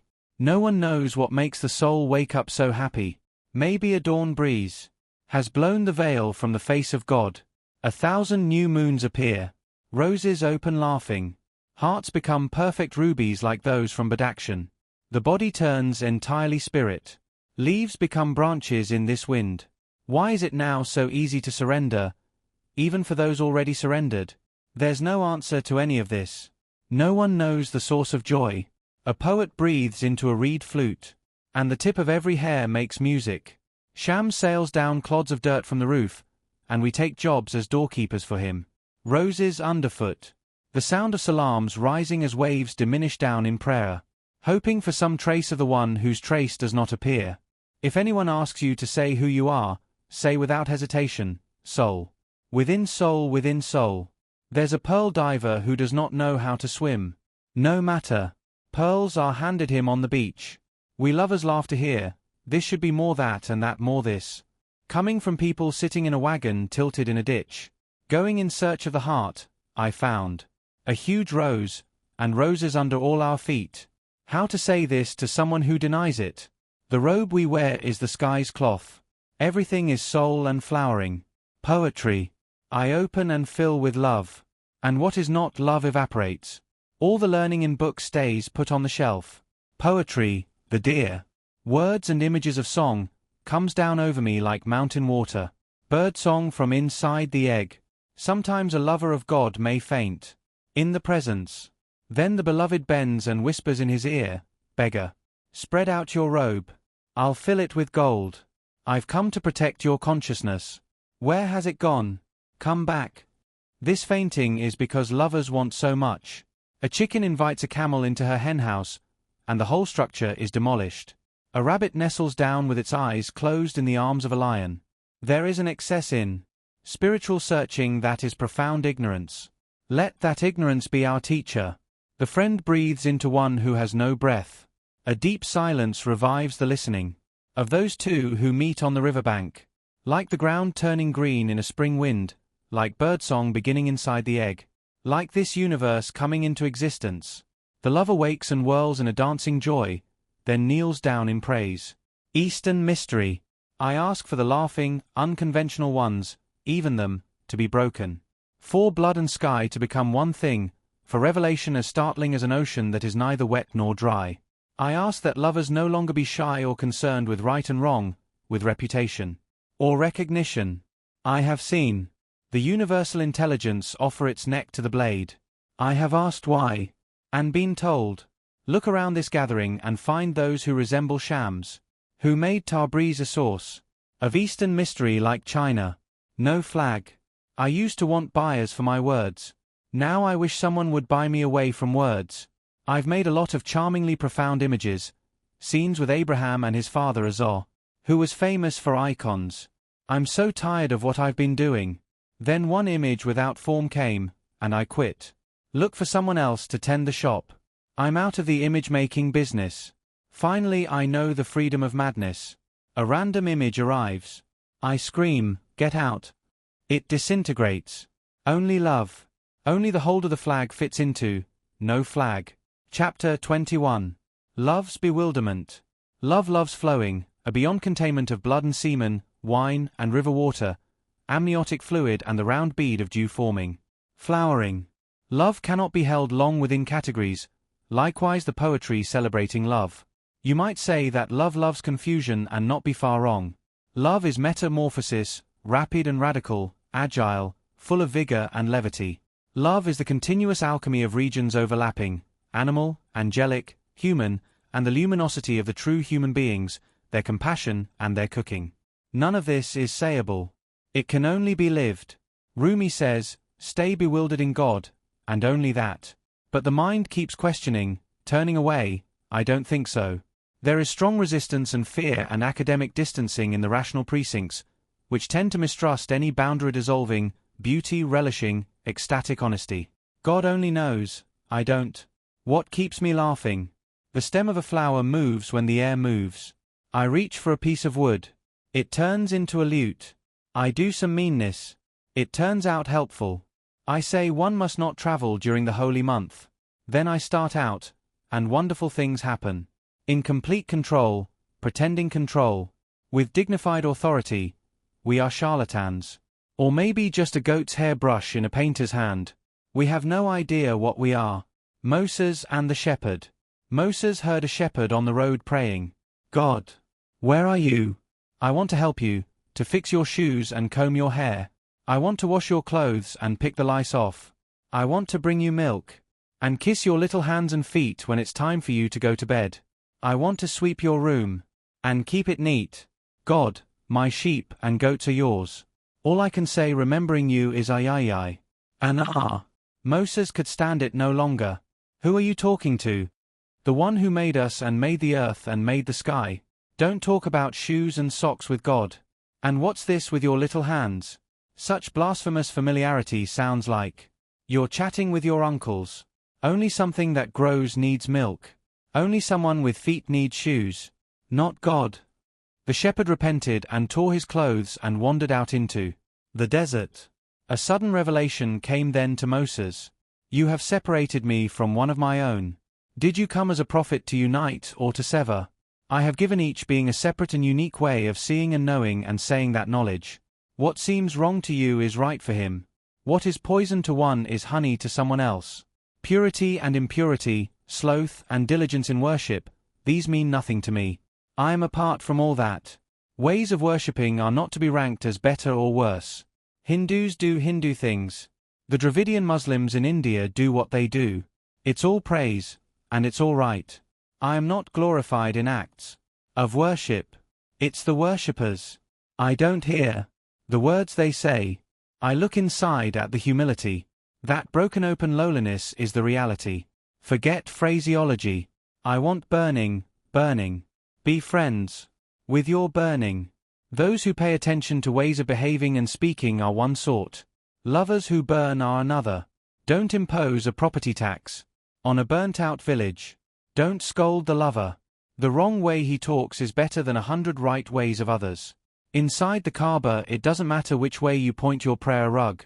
The ocean diver doesn't need snowshoes. The love religion has no code or doctrine. Only God. So the ruby has nothing engraved on it. It doesn't need markings. God began speaking deeper mysteries to Moses, vision and words, which cannot be recorded here. Moses left himself and came back. He went to eternity and came back here. Many times this happened. It's foolish of me to try and say this. If I did say it, it would uproot human intelligence. Moses ran after the shepherd, following the bewildered footprints.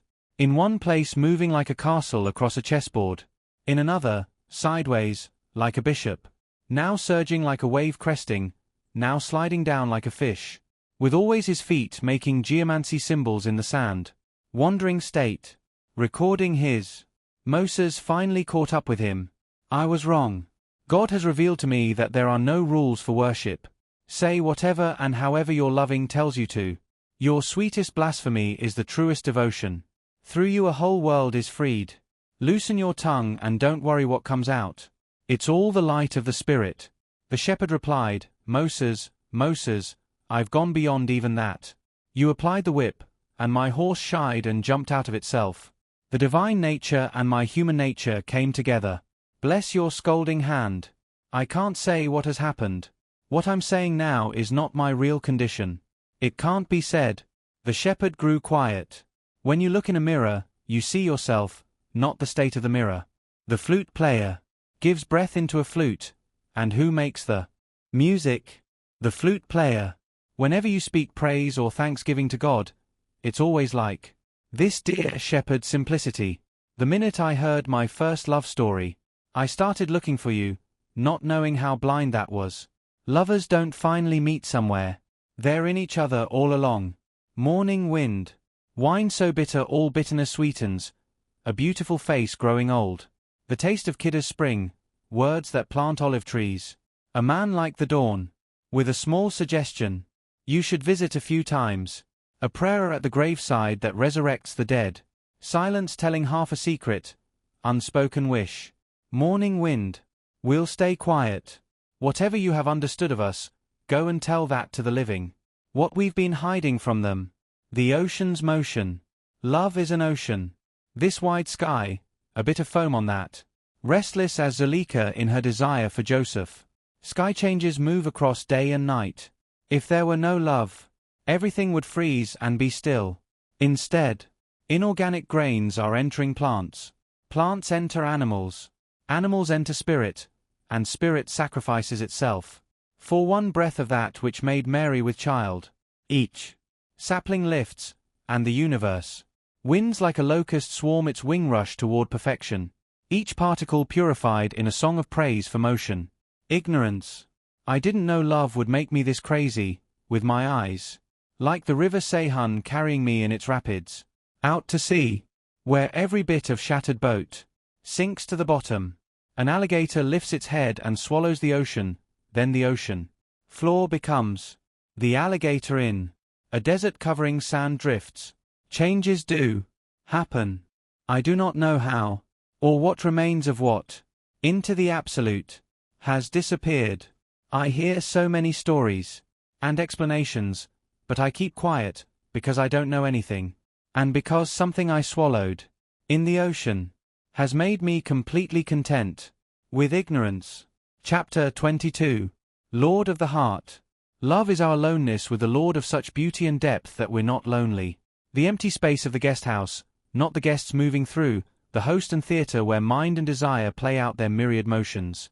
As say Shakespeare is the great globe itself, not the players, nor the drowned book, not the jealous lover or the eloquently introspective athlete or the rugged king, who calls himself old and foolish, rather the space those inhabit and the source. This love region called Lord is not imagination. This emptiness so dazzlingly full of emanation is what Gnostics call the pleroma. Nifri calls it ignorance. Someone else, the cloud of unknowing. Words do not approach it, hence the edge of self-satire that word mystics barely keep in check. This is the one we know early on in life and come back to late. River Lord, director of dreams, the company that most nourishes our soul, this is the great love we're given and feel bearing us along. It's not fair to speak as though this were everyone's experience, because it isn't, and I do honor the pained vision, the bitter childhoods, the broken trust. Rumi focuses not so much on the nobility of suffering or its heartbreaking howl as on the ultimate expansion into mystery that this poetry tries to say. It began with the friendship with Shams Tabriz. It is still unfolding, and as many of the poems imply, the unfolding is intimately woven in with seeing. John Ruskin says, "The greatest thing a human soul ever does in this world is to see something and tell what he saw in a plain way. To see clearly is poetry, prophecy, and religion all in one." Bower says something very similar. "Everything you see tells the story of God. Look at it. God is outspread, filling the entire universe. So look. You exist in a form. God is without form. You are the visible example, the sun. God is the light within the sun. 43. I am so small I can barely be seen. How can this great love be inside me? Look at your eyes. They are small, but they see enormous things. Eyes. What is it that sees when vision is clear? The core that has no story, has that ever seen anything? Surely vision has loyalties. Someone buying eye medicine does not see well, but well enough, at least, to choose the cure. Beyond day and night one watches. As your eyes close and open and close, as night turning day turns night, as eyes, like particles float. In the light that is your face, that is the sun. Without you our eyes might be a danger to the soul, but with you they become the same as the soul. When that happens, the heart is seeing. You can say that the eyes see God, but it is God who sees, as in the Quran when the desert mountain looks at God, and eyes appear on every stone. I am filled with you, skin, blood, bone, brain, and soul. There's no room for lack of trust, or trust. Nothing in this existence but that existence. When you feel your lips becoming infinite and sweet, like a moon in a sky, when you feel that spaciousness inside, Shams of Tabriz will be there too. The granary. Sufi masters are those whose spirits existed before the world. Before the body. They lived many lifetimes. Before seeds went into the ground, they harvested wheat. Before there was an ocean, they strung pearls. While the great meeting was going on about bringing human beings into existence, they stood up to their chins in wisdom water. When some of the angels opposed creation, the Sufi masters laughed and clapped among themselves. Before materiality, they knew what it was like to be trapped inside matter. Before there was a night sky, they saw Saturn. Before wheat grains, they tasted bread. With no mind, they thought. Immediate intuition to them is the simplest act, what to others would be epiphany. Much of our thought is of the past or the future. They are free of those. Before a mine is dug, they judge coins. Before vineyards, they know the excitements to come. In July they feel December. In unbroken sunlight, they find shade. In Fana, the state where objects dissolve, they recognize things and comment rationally. The open sky drinks from their circling cup. The sun wears the gold of their generosity. When two of them meet, they are no longer two. They are 1,600,000. The ocean waves are their closest likeness, when wind makes from unity the numerous. This happened to the sun and it broke into rays through the window, into bodies. The disk of the sun does exist, but if you see only the ray bodies, you may have doubts. The human-divine combinations are a oneness. Plurality, the apparent separation into rays. Friend, we're traveling together. Throw off your tiredness. Let me show you one tiny spot of the beauty that can't be spoken. I'm like an ant that's gotten into the granary, ludicrously happy, and trying to lug out a grain that's way too big. The gazing house. On the night when you cross the street, from your shop and your house to the cemetery, you'll hear me hailing you from inside the open grave, and you'll realize how we've always been together. I am the clear consciousness core of your being, the same in ecstasy as in self-hating fatigue. That night, when you escape the fear of snake bite and all irritation with the ants, you'll hear my familiar voice, see the candle being lit, smell the incense and the surprise meal fixed by the lover inside all your other lovers. This heart tumult is my signal to you igniting in the tomb, so don't fuss with the shroud. And the graveyard road dust. Those get ripped open and washed away in the music of our meeting. And don't look for me in a human shape. I am inside your looking. No room for form with love this strong. Beat the drum and let the poet speak. This is a day of purification for those who are already mature and initiated into what love is. No need to wait until we die. There's more to want here than money and being famous and bites of roasted meat.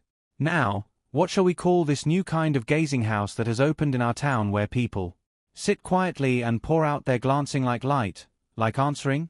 The guest house. This being human is a guest house. Every morning a new arrival. A joy, a depression, a meanness, some momentary awareness comes as an unexpected visitor. Welcome and entertain them all. Even if they're a crowd of sorrows, who violently sweep your house empty of its furniture, still. Treat each guest honorably. He may be clearing you out for some new delight. The dark thought, the shame, the malice, meet them at the door laughing. And invite them in.